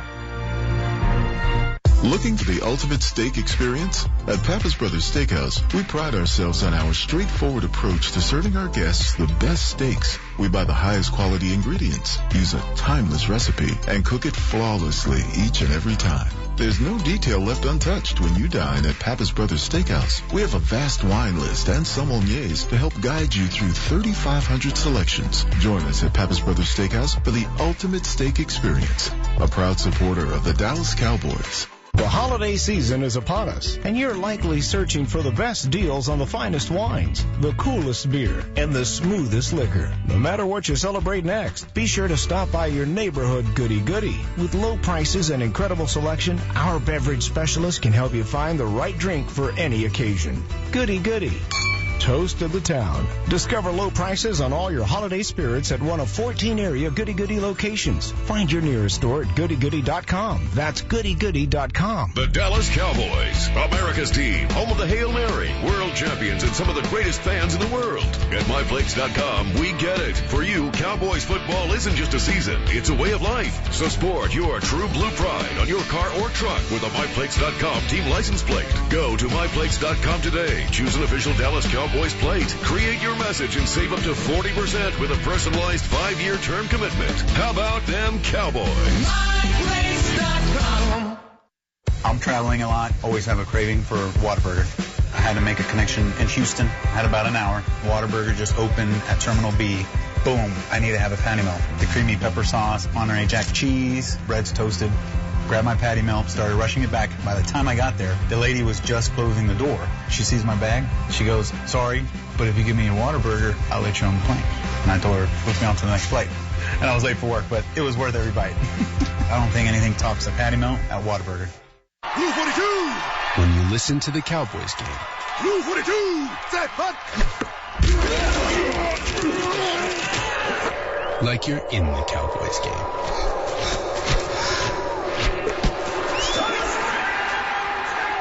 Revel Audio and the all-new Lincoln Continental. It immerses you in every note of music and every Cowboys game like you're on the field. That's Continental. And this is Lincoln, the official luxury vehicle of your Dallas Cowboys. When you need help for yourself, your business, or a financial institution, financial services can be a complicated game. You need a team you can trust. Through 40 years in the game, SWBC has coached individuals, businesses, and financial institutions. SWBC provides insurance, mortgages, and more, and assists businesses with employee benefits, insurance, and payroll. Pass the ball to SWBC and let them create a winning game plan for your financial needs. Call 866-923-6403 or visit SWBC.com. The war for talent is as tough as it's ever been. Innovative's proven recruitment methods and experts are here to help. We can design custom solutions to meet any hiring need, large or small. So whether you're a manager trying to build a team on your own or you're an HR pro looking for a partner who simply gets it, you'll love the innovative difference. Learn more today at gotoinnovative.com. That's G-O-2, innovative.com, or call 972-392-1144. Texaco wants to reward you for being a fan. Visit the Affinity Rewards program at affinity.com to start earning points towards prizes and experiences with your favorite sports team. The more you earn, the more you'll score. Use your points for game tickets, officially licensed gear, autographed merchandise, and unique experiences. Register at affinity.com and start earning points today. That's AFANITY.com to register. See program rules for details. The G-Bag Nation, middays on 105.3 The Fan. It's a penalty on Zeke Elliott for using a prop. Oh, yep. no. Yep. Seriously? Yep. Think about Zeke Elliott's touchdown celebration. Well, he shouldn't have done it. I thought it was creative, but he shouldn't have done it. That's how the league is going to rule on those things. And, you have to understand what's legal and what's not legal. You can jump into the stands in Green Bay, but you can't jump into Salvation Army bucket in Dallas. You got to be careful about snow angels, all these different things that we do. So we have to be more mindful of that. I got to coach that better. That is a topic right there that we'll talk about. The Cowboys win 26-20 early on in the game. I think this was their first touchdown to make it 10-3. Zeke scored a touchdown, and you could tell right after the touchdown that he had something in mind because he runs all the way to the back and then hangs the left and runs over and jumps in the Salvation Army bucket there. And, of course, he got the 15-yarder for it. But it's a topic because we saw this week that the NFL is going to hold meetings this coming up off season and really talk about making it easier for players to celebrate a little bit. Finally, oh my goodness, like the level of criticism or scrutiny here has just been out of control for several years, and I'm finally happy to see the NFL's at least going to consider going back the other way with it. Yeah, man. I mean, you have to understand, if you want to keep and grow that young audience you have, this is what they do. This is what the young audience does, is they want to see the fun part of football. They want to see the dances and the celebrations. I mean, you can have some sort of stipulations on it, but for the most part, man, don't become the old man, get off my lawn type of league. Allow guys to have some fun, show personality, and I think that will also bring more fans into the league because they're saying, man, you know what? This is a cool thing to watch. It's not a bad thing to watch. The refs were so confused being here. I don't know how it was presented on TV, but they all watched him jump in the bucket, and they're seeing him like go down and then go up slowly, and then he gets out and they all talk for a second. They're like, man, what's the deal? Like, can you jump in a bucket? Or they're like, we don't think you can, right? That's a prop or something. And then all three guys throw a flag. All three have to throw a flag? Yeah, all three of them. Like they had a meeting. They're like, all three of us, let's just do it, and. Well, I'm just happy that next year maybe Zeke will be able to do that or something else. The NFL has been, I think, way too controlling on some serious topics, and I think if you're gonna do that, at least let them have a little bit more fun, and we'll keep you updated on that story as it progresses. This segment of the postgame brought to you by Geico. 15 minutes could save you 15% or more on car insurance. We're going to go back into the locker room and hear from Orlando Scandrick, and then take your phone calls at 877-881-1053. Here's Chris Arnold. Orlando, you hit the game-saving interception. You guys were bending but not breaking out there. We didn't play as well as we wanted to, but we made enough plays to win the game. It's something to build off of. We got turnovers, and if we want to go far in January here, we got to keep these turnovers coming. Final question. Offense looked great. They were actually converting those third third down conversions. It made the whole thing work again, I guess, right? And dominating the clock. Man, we just didn't play a good game last week, and we didn't play our best game this week. But it's over, you know. We won. Now it's time to move on. In 8 days, we'll be back here playing for something significant. Yeah, in 8 days they will be back here playing against the Detroit Lions and looking to improve to 13-2, and maybe at that point still trying to clinch the division. I guess that would be it. If the Cowboys win, and this is really weird, the NFC East has clinched a bye. It's just not sure which one it'll be, the Cowboys or the Giants. One of them gets a bye.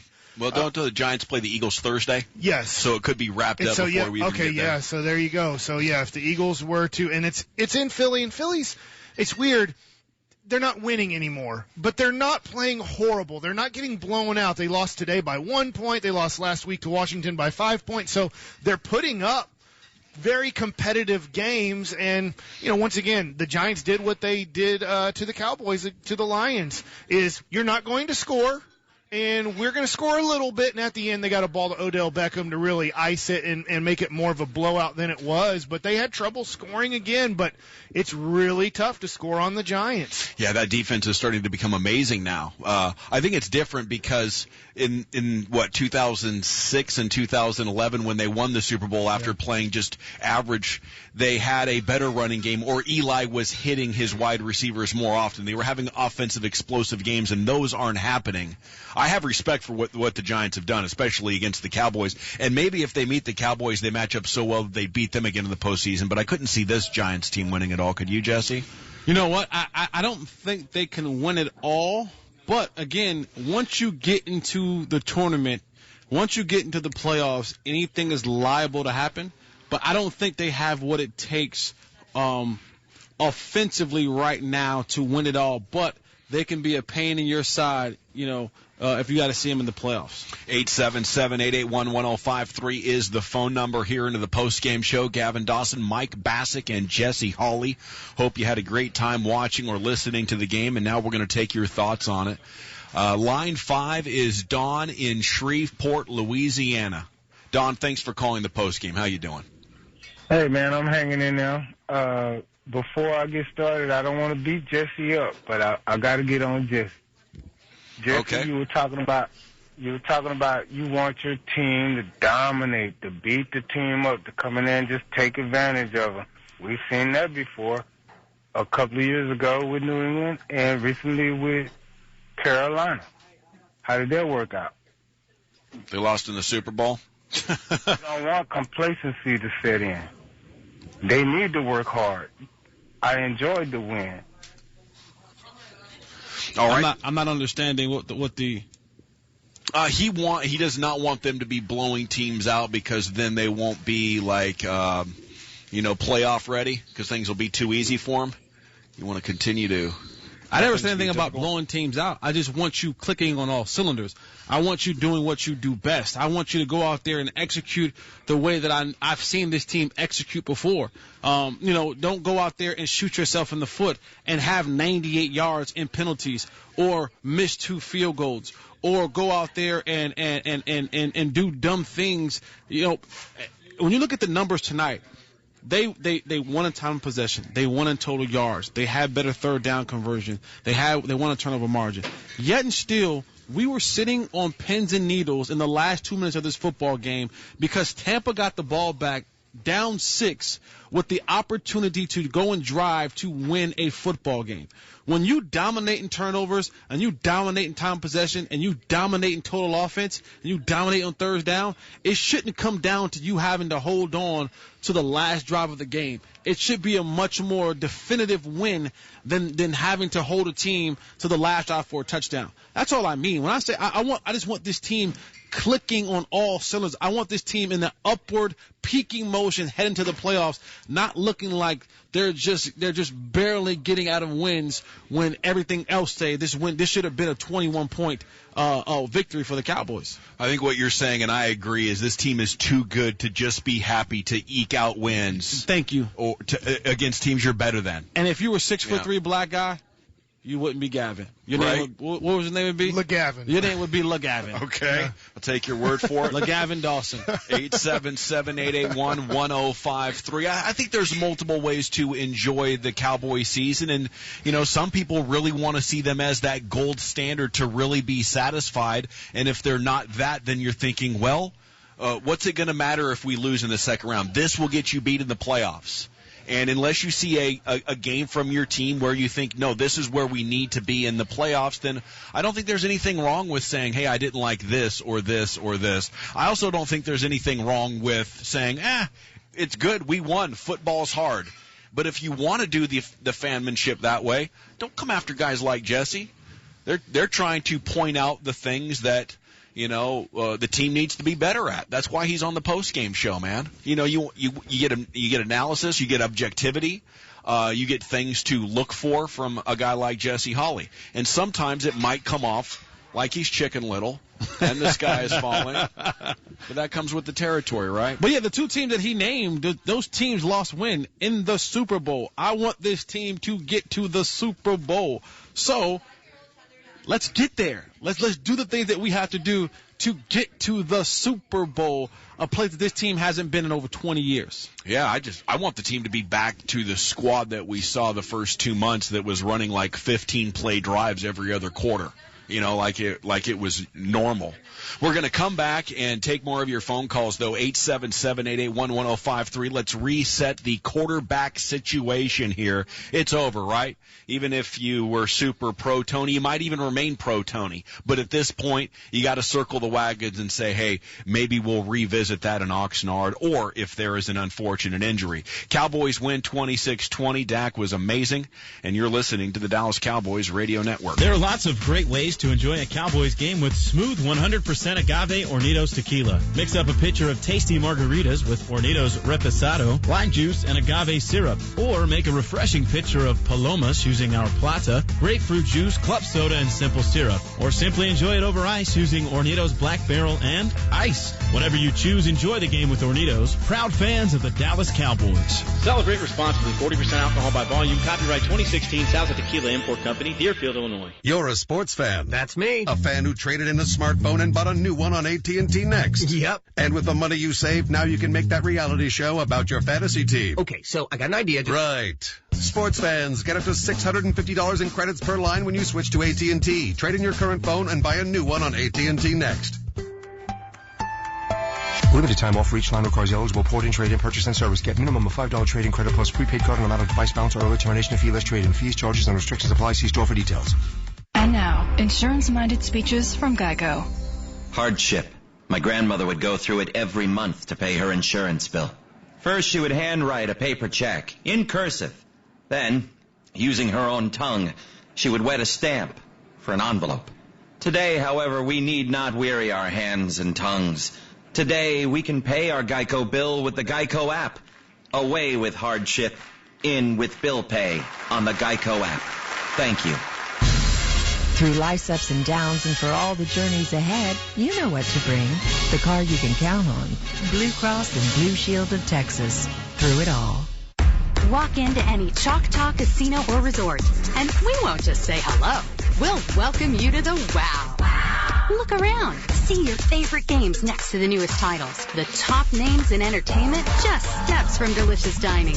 Enjoy what you want, when you want. Welcome to the wow. Welcome to Choctaw Casinos and Resorts. Find the nearest destination at ChoctawCasinos.com. Gambling problem? Call 1-800-522-4700. Welcome to the wow. Welcome back to your live coverage of Greg's Morning Commute. Let's take a look at that instant replay. Yeah, old Greg is backing out of the drive and bam! The classic hot coffee sip and slip blitz. Oh, that is one hot cup of Joseph. Yeah, he takes his eyes off the road and pow!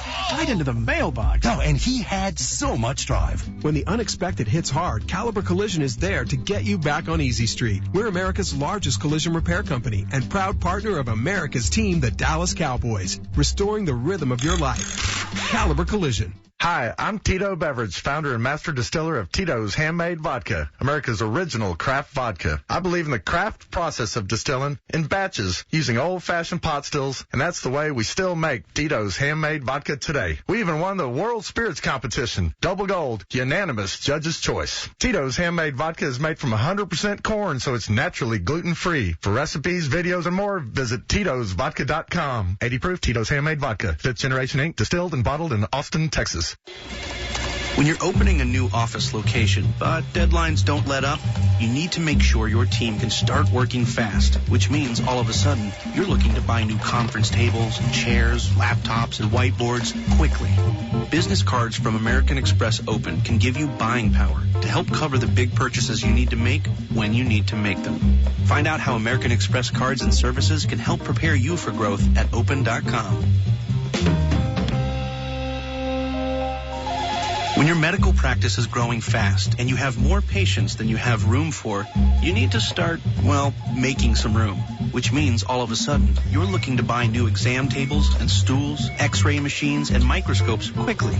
Business cards from American Express Open can give you buying power to help cover the big purchases you need to make when you need to make them. Find out how American Express cards and services can help prepare you for growth at open.com. Hey NFL fans, you can win real NFL prizes from Pepsi and Tostitos, but you can also win unreal NFL experiences. Collect codes when you buy Tostitos or Pepsi, and you could win a real football helmet signed by an NFL pro. Or you could win an unreal trip to the 2017 NFL Pro Bowl. You could win real NFL gear just in time for Super Bowl 51. Or you could actually go to Super Bowl 51. So crack open a Pepsi, grab some Tostitos, then enter your codes at PepsiandTostitos.com. No purchase necessary. Visit PepsiandTostitos.com for details. The Dallas Cowboys Pepsi postgame show continues. Brought to you by AT&T. Mobilizing your world. Pepsi. All for the Cowboys. Caliber Collision. Restoring the rhythm of your life. Geico. 15 minutes could save you 15% or more on car insurance. John Deere, the official AG and turf equipment of the Dallas Cowboys. Raising Cane's Chicken Fingers.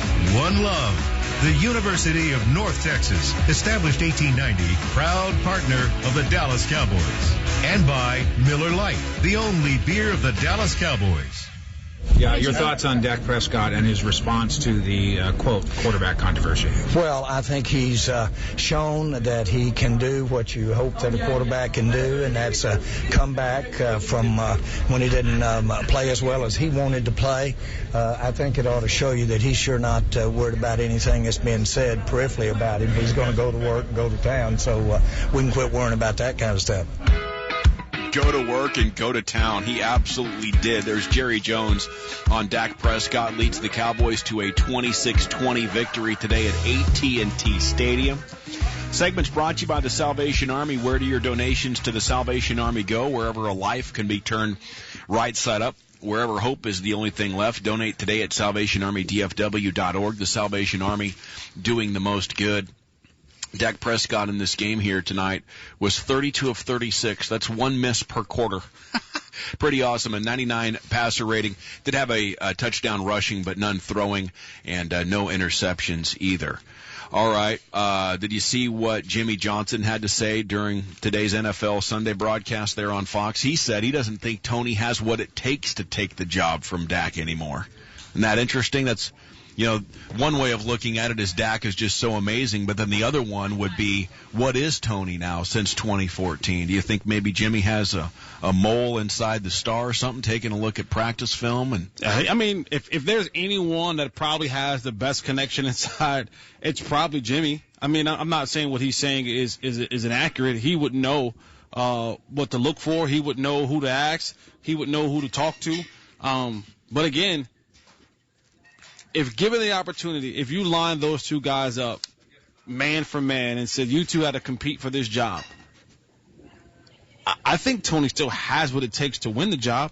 The opportunity won't come anymore. That's done. Yeah. He won't get that opportunity anymore. Again, barring some sort of catastrophic injury, that conversation is done. We shouldn't even bring that up. And that's what, that shouldn't even be brought up anymore from now until the end of the season, again, unless there's some type of injury. Yeah, an injury, and then, it would take into next year and Tony still being around, which would be very, very interesting. And I think they catch I don't know if you call it a break, but it's fortunate that Dak played so awesome because now they don't have to answer questions about Tony. And when they go into trade discussions, if anybody wants to know what Tony can do, you can legitimately say, well, we would have found out, but Dak was playing so well. Right. Had Dak laid an egg tonight and they don't go to Tony next week, at some point, if Dak continues to struggle, it would have started to look a little bit fishy. But everything working out great for the Cowboys, 26-20 the final. And it's time to take your thoughts here at 877-881-1053 as we're now into Monday morning. Here is line 6 and Travis in Austin. You're on the Cowboys postgame show. Travis, go ahead. First off, I just want to say that the defense played great tonight, but they did expose Sean Lee a lot. He had a great week last week, amazing week, but there was just a lot of plays where Sean Lee was getting beat by the tight end. But Tony Romo, I am a big Tony Romo fan. I love him to death. He's the only good quarterback I've known since I've been alive for Cowboys. But Dak really took it from me tonight. 32 for 36. He won me over tonight. I've had a lot of doubts, a lot of questions, but just the way he played, bounced back after the week he had last week. He looked like he was beat down going into the Giants game. Really, if you saw him in pregame warmups, he looked like he was scared. And this week he just came out and played a heck of a game, and I'm really impressed by his play. Thank you, Travis. That opens a line at 877-881-1053. It tells us the kind of teams Dak's going to struggle against, and those are your aggressive fronts with good corners. Tampa isn't one of those. They're a pretty good defense, but in a different way. I guess I have to remember with those phone calls is that it was a long time ago when Troy Aikman quarterbacked the Cowboys. Yeah. There's a lot of Dallas Cowboy fans that they only know Tony Romo, and they know your really bad quarterbacks, maybe a little bit of Quincy and Clint Sterner and all the horrible guys that were running through here before Tony. But it's kind of like when I have multiple friends that are just like, Tony's the only good quarterback I've ever seen for the Cowboys, and that's their loyalty when it's like, man, if you'd grown up your entire life not only knowing Tony, but you're also forced to defend him all through growing up and middle school and high school, and you ain't going to let that go easily. That's why it's been such a tough, emotional scrap. What are you guys looking at each other funny for? I'm just trying to figure out why Mike has friends who's never seen Troy Aikman. No, he's just saying the younger people. Yeah, the guys that are kind of like 30 or younger seem like they never really saw Troy Aikman play football. Not well. Okay. Right, that's a big part of the fan base, Jesse. I didn't know Mike had that many young friends in his life. I do. Jeff Kavanaugh. Yeah, he's got lots. Jeff's 32 years old. Well, he never saw Troy. Not well, yeah. 877-881-1053. Here is Milt in Fort Worth. You're on the Dallas Cowboys postgame show. Milt, go ahead. Hello. It's good to have an opportunity to speak with you. Before I get to what my real question is, I would like to say that I hear some of these young men speaking, and I'm past 70 now, and I remember Morton and Staubach, and to me, Aikman seems young. And during most of Tony's career, I was busy trying to make sure my grandchildren had a good time, had a good life. But I'm amazed at Dak and his performances at Sean Lee. There are so many, and Irving tonight impressed me. There are so many talents out there on both sides of the field tonight. Oh, yeah, appreciate it, Milt. That's a good call. It's a good name, too, Milt. I feel like we need to bring that one back. Yeah. I don't know about bringing it back, but it's a solid old-school name, though. Like if your name's Milt, like, people will know Milt. You know what I'm saying? Like, whether it's at the local, the local bar or in the neighborhood, you know Milt, the one that lives at the corner, Milt. Yeah. Fix your car. Always playing with his grandkids and making sure they're having a good life. Having a good life. Milt, he's been a diehard Cowboy fan, man. Go down there and see Milt. Milt's a good guy. What's up, Milt? Your guy Jason Witten moved into 7th all-time tonight in the NFL receptions list, and he's going to catch Tim Brown for number 6 before too long as well. An amazing night, but he also had a fumble, and they lost it the first time the Cowboys have lost a Jason Witten fumble. He fumbled. Yeah. Get rid of him. In 6 years. Get rid of him. Incredible. He's trying. Get how rid of much him. of a machine that he has been. It's been more than a half decade, and he has caught a lot of balls in that time. 500-600 without a fumble lost. Line number 8 is Jordan in Denton. You're on the Cowboys postgame show, Jordan. Go ahead. Hi, I'm going to start off saying I love the show. But I want to talk about Randy Gregory. You know, there's a lot of buzz on social media talking about, you know, he's eligible to return to practice and play next week. In my opinion, I think he's very inconsistent on and off the field. As you know, he can't stay off the weed. But football is a game of repetition. He hasn't practiced any. He hasn't played in any games. So what are some realistic expectations for him going forward? Thanks, Jordan. I think the realistic expectation is the NFL drops the hammer. I'm going to say Friday about 3 o'clock. 1 year. He's suspended again. And let's just say if they don't. Realistic expectation for a guy like Randy Gregory, he's a rotational guy. He comes in on passing downs only. That way that he doesn't have any responsibility. He's not trying to, and I say third downs, I mean passing third downs.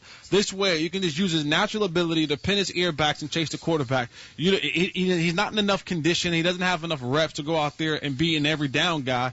But if you can get him into this rotation, add another speed guy off the edge, bring him in on definite passing downs on third down, and just have him rush the quarterback, and we'll see what happens. And maybe, just maybe, you get lucky with him making an athletic play for a sack, strip fumble, or something of that nature. I just want to know what realistic expectations are for the NFL getting real about marijuana. So many of the players, manage to use it and not get in the program. The players that do find themselves in the program are now massively inconvenienced for something that the fans don't care about. The American voting public doesn't care much about anymore. The world's moving in one direction, and the NFL is very much staying back here in like a mid-90s position on it. Until the NFL, and this sounds crazy, people want to say, oh, Jesse, shut up. Shut up, Jesse. Right, yep, you're right. Go ahead. Until the NFL, because they're such money-hungry cow herding people. Okay. Cash cow herders. I like that. Until they are able to find a way where they can have a financial impact in the marijuana field, they're not going to allow their players to do it.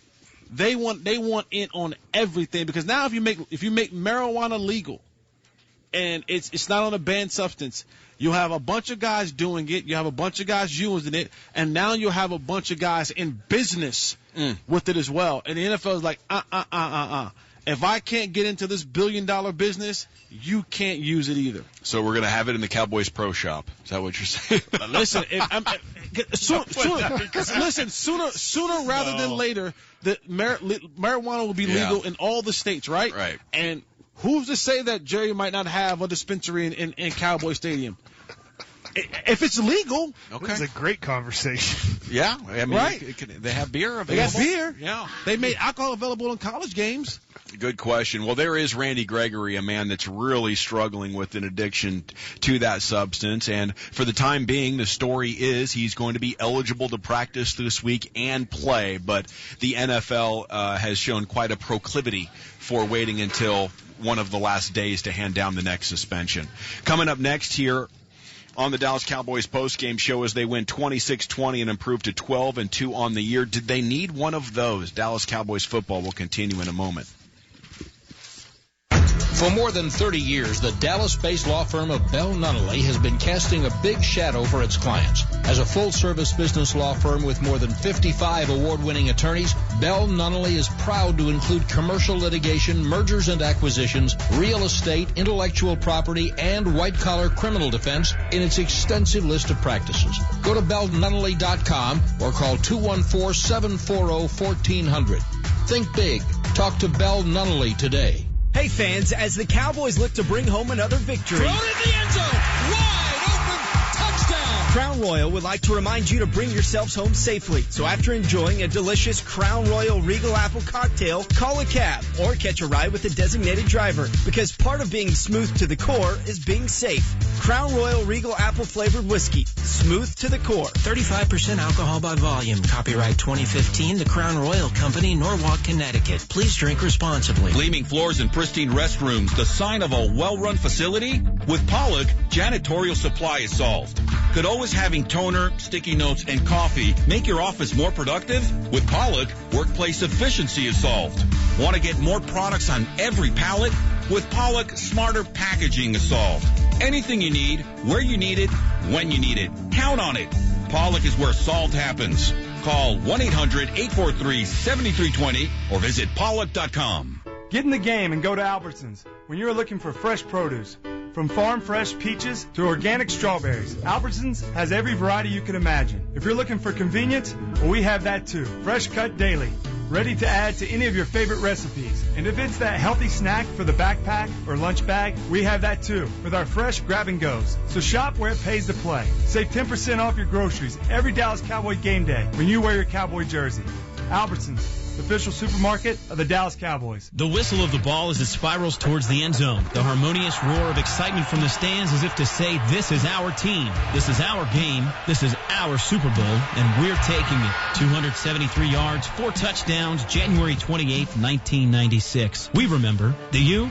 For moments you want to relive again and again, come to CSD Framing in Carrollton, proud partner of the Dallas Cowboys. Whether it's your favorite photo, jersey, or pigskin, we frame it all custom and in-house. CSD, we get your frame of mind. Walk into any Choctaw casino or resort, and we won't just say hello. We'll welcome you to the wow. Look around. See your favorite games next to the newest titles. The top names in entertainment, just steps from delicious dining. Enjoy what you want, when you want. Welcome to the wow. Welcome to Choctaw Casinos and Resorts. Find the nearest destination at ChoctawCasinos.com. Gambling problem? Call 1-800-522-4700. Welcome to the wow. Looking for the ultimate steak experience? At Pappas Brothers Steakhouse, we pride ourselves on our straightforward approach to serving our guests the best steaks. We buy the highest quality ingredients, use a timeless recipe, and cook it flawlessly each and every time. There's no detail left untouched when you dine at Pappas Brothers Steakhouse. We have a vast wine list and sommeliers to help guide you through 3,500 selections. Join us at Pappas Brothers Steakhouse for the ultimate steak experience. A proud supporter of the Dallas Cowboys. The Cowboys don't take the field without a game plan, and neither should you. When it comes to energy needs, do what the Cowboys do and trust ProStar Energy Services to perform for your business. They offer unbiased, independent consultation with centuries of industry experience in markets, both nationally and internationally. Let us draft a strategy to help your business beat the competition with bottom-line savings on your energy bill and custom procurement and utility bill auditing solutions that keep your team focused on winning. To score big for your business, call ProStar today, 817-892-4250. Blue 42! When you listen to the Cowboys game. Blue 42! Set punt! Like you're in the Cowboys game.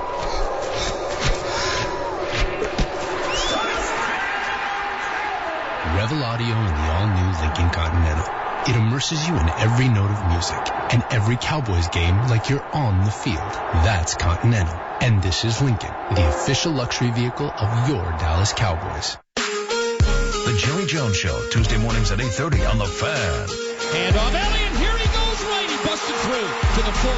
Right sideline 50 to the 40. Still going. And pushed out of bounds at the Tampa Bay 35 by Heath. There is our What a Play of the Game, brought to you by Whataburger. Ezekiel Elliott going 40 yards as part of a awesome fourth quarter for the Cowboys as they were moving ahead to win 26-20. Tonight's game between the Tampa Bay Buccaneers and Dallas Cowboys at AT&T Stadium was presented by Ford. Ford is the best in Texas. So did they need a loss? Did you see indicators from tonight's game that maybe last week's loss gave them a checkup from the neck up and they came out focused and urgent? That's a good question. I would say no because of all the penalties, but they played a lot better. So it's really weird. I feel really good about parts of this game. Stats look awesome. The penalties don't. And so I don't. It's a good question, but I wish I had a yes or no answer to it, but I don't think I do. What about you, Jesse?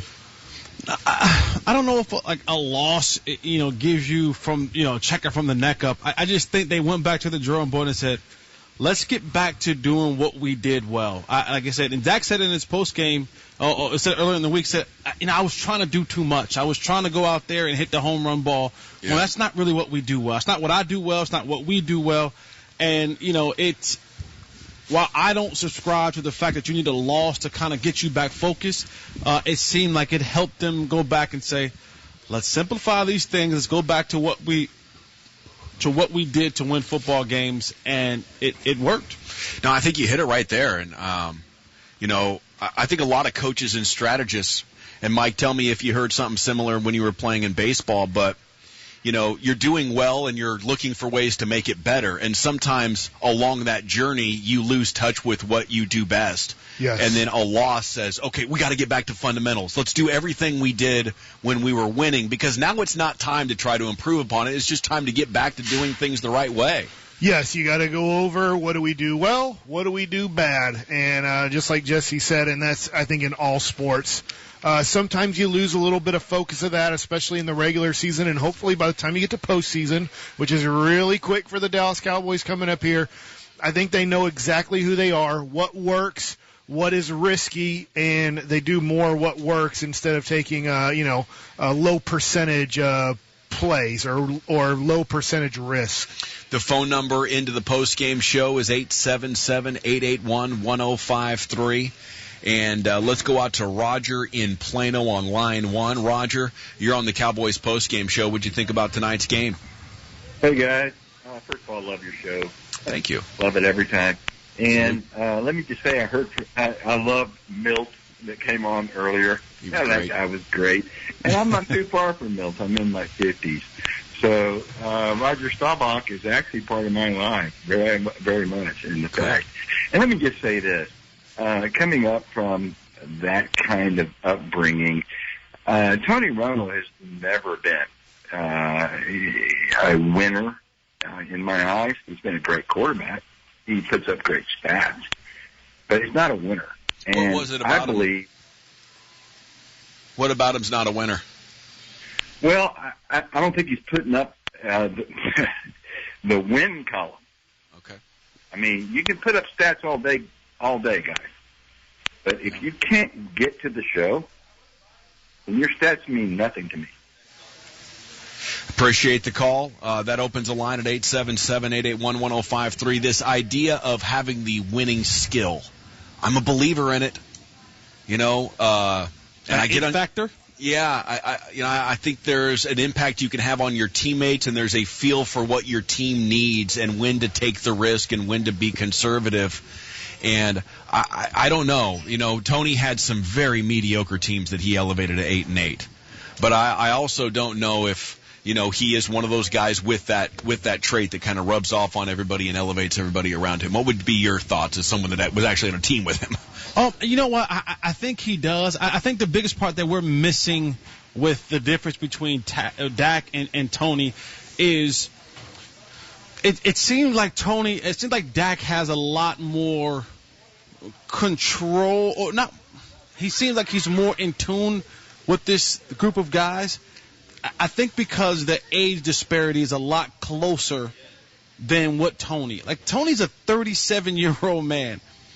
Guys in that locker room, there aren't many guys in that locker room that are over 30.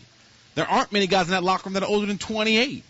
So when you add Dak into the mix, he and Zeke are best friends. They have things that they can talk about that's in common. He can relate to those guys. Tony's a married man with 2 children. He's not going out to McKinney and hanging out with those guys. He's not going out to the club and hanging out with those guys. He's going home to Candace and his 2 sons while these other guys are having a good time, enjoying their youthful days as NFL superstars. So I think sometimes a part of that is just the disparity in age between Tony and Dak and the rest of the guys in this roster. Don't you have to – isn't there a value in carrying yourself a certain way? Like Trent Dilfer says, you got to be the dude. Not just a dude, the dude. You walk in the locker room, people know you're there. you have a commanding presence. Yeah, I agree with that. I agree with that. But again, guys who know you respect you differently. Like guys who know Dak and respect Dak differently because they hang with him. It's a different relationship. It's like the guys that you're around with all the time. You guys are more boys than the guys that you don't hang around all the time. You guys are still teammates, but I hang around with these set of guys a lot more than I do with those set of guys. It's Gavin Dawson, Jesse Hawley, and Mike Bassick here. When we come back, we'll talk about Ezekiel Elliott and what he needs to do to break that man's record. You're listening to the Dallas Cowboys Radio Network. Hey, NFL fans, you can win real NFL prizes from Pepsi and Tostitos, but you can also win unreal NFL experiences. Collect codes when you buy Tostitos or Pepsi, and you could win a real football helmet signed by an NFL pro. Or you could win an unreal trip to the 2017 NFL Pro Bowl. You could win real NFL gear just in time for Super Bowl 51. Or you could actually go to Super Bowl 51. So crack open a Pepsi, grab some Tostitos, then enter your codes at PepsiandTostitos.com. No purchase necessary. Visit PepsiandTostitos.com for details. When the game plan calls for fast, reliable air transportation, America counts on the global leader, Airbus Helicopters. Corporate leaders choose Airbus Helicopters for business travel. Law enforcement and emergency responders choose Airbus Helicopters to save lives. And the Army, Coast Guard, and National Guard choose Airbus Helicopters to keep Americans safe. We're the home team, based in Dallas-Fort Worth, building helicopters here in the U.S. Airbus Helicopters, a game changer in the air. Being a Longhorn, we all share one thing: pride. Good old Texas pride. And no matter how we show it loud. It ain't there just on game day. It's there Monday, Tuesday, hell, every day. It's an unstoppable force that tears through tackles, obstacles, and more importantly, your veins. It's a badge of honor.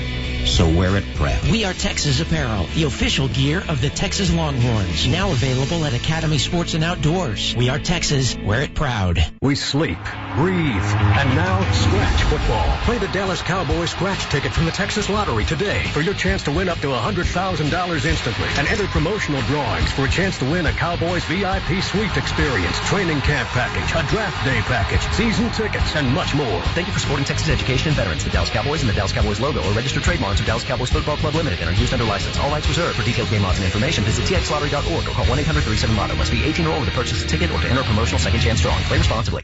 There's never been a question I'm proud as a business owner to say to my employees when they ask what kind of insurance company we have. And I say, yes, we have the best coverage. You may not know Pat, but chances are you know a Blue Cross and Blue Shield of Texas member like her.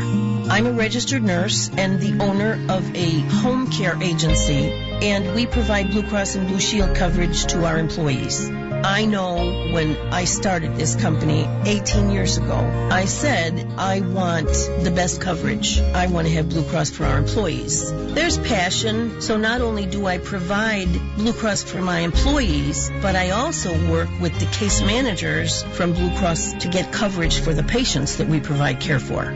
Personally and professionally, I would not think of using anyone else because that leadership is there within the healthcare community, and they're with you through it all. Blue Cross and Blue Shield of Texas, a division of Healthcare Service Corporation, a mutual legal reserve company. What sets senior care centers apart from other rehabilitation and long-term care facilities? Senior Care Centers is committed to excellence in clinical care, providing an environment that feels like home and treasuring people like family.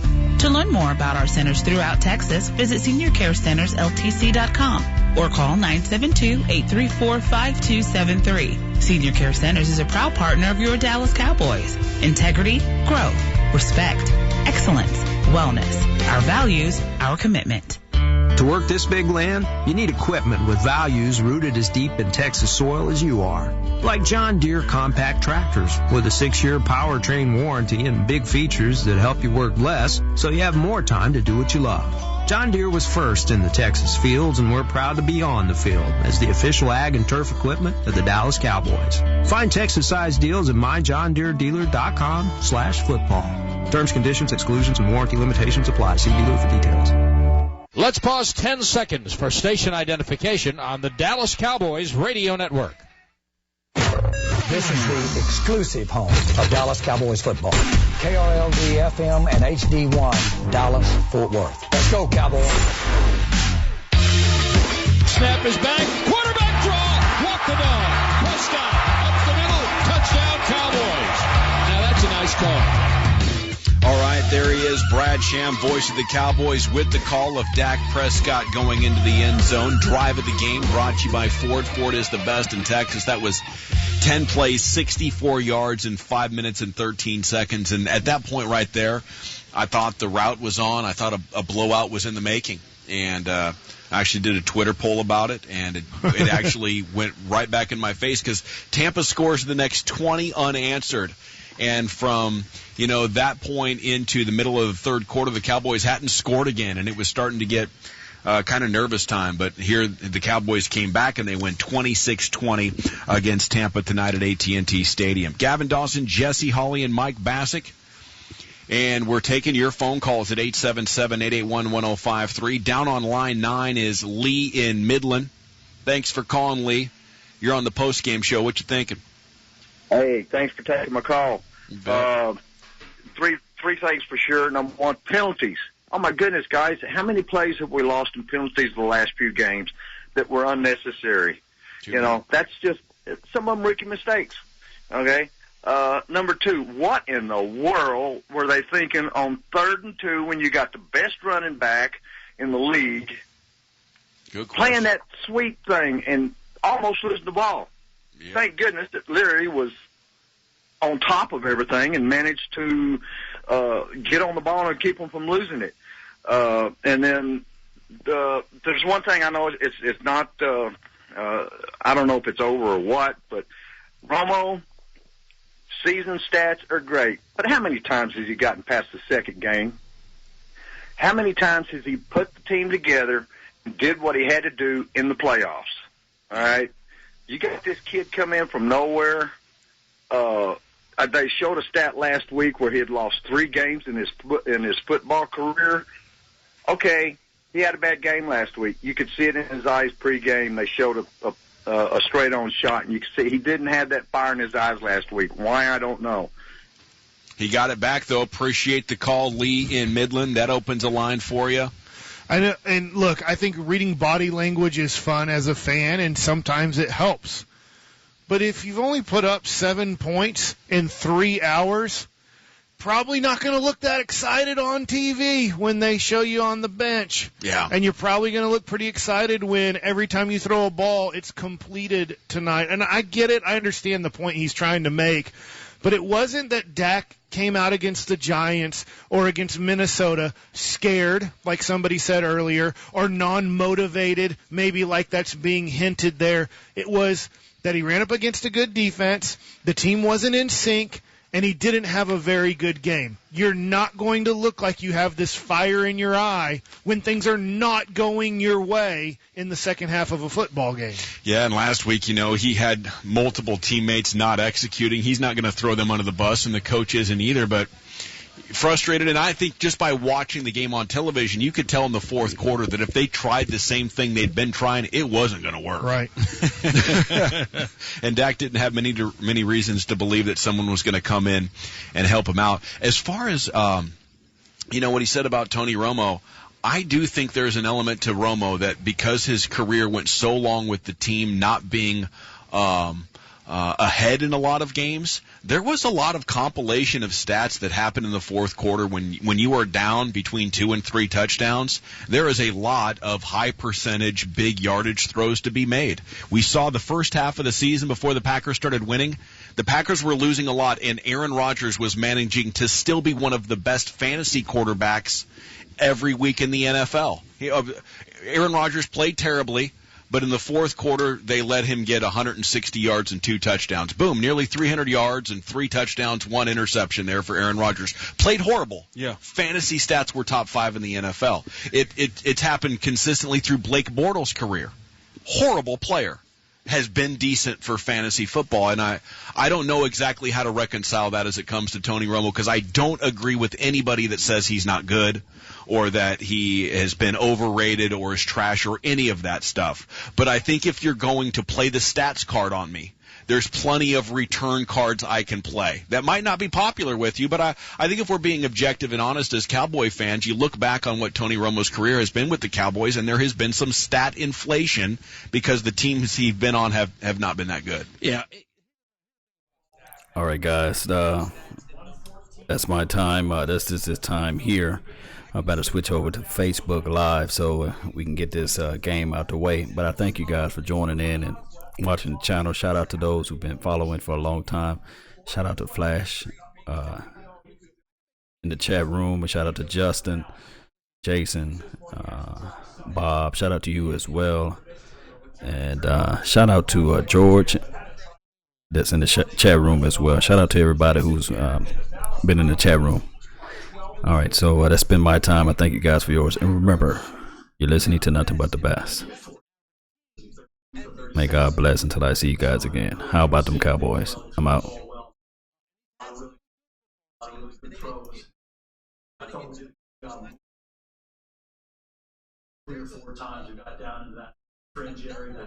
You look at Tony Romo's career where a lot of it wasn't his fault. Some of it was his fault, but because you were the guy, you were the franchise guy, you were the guy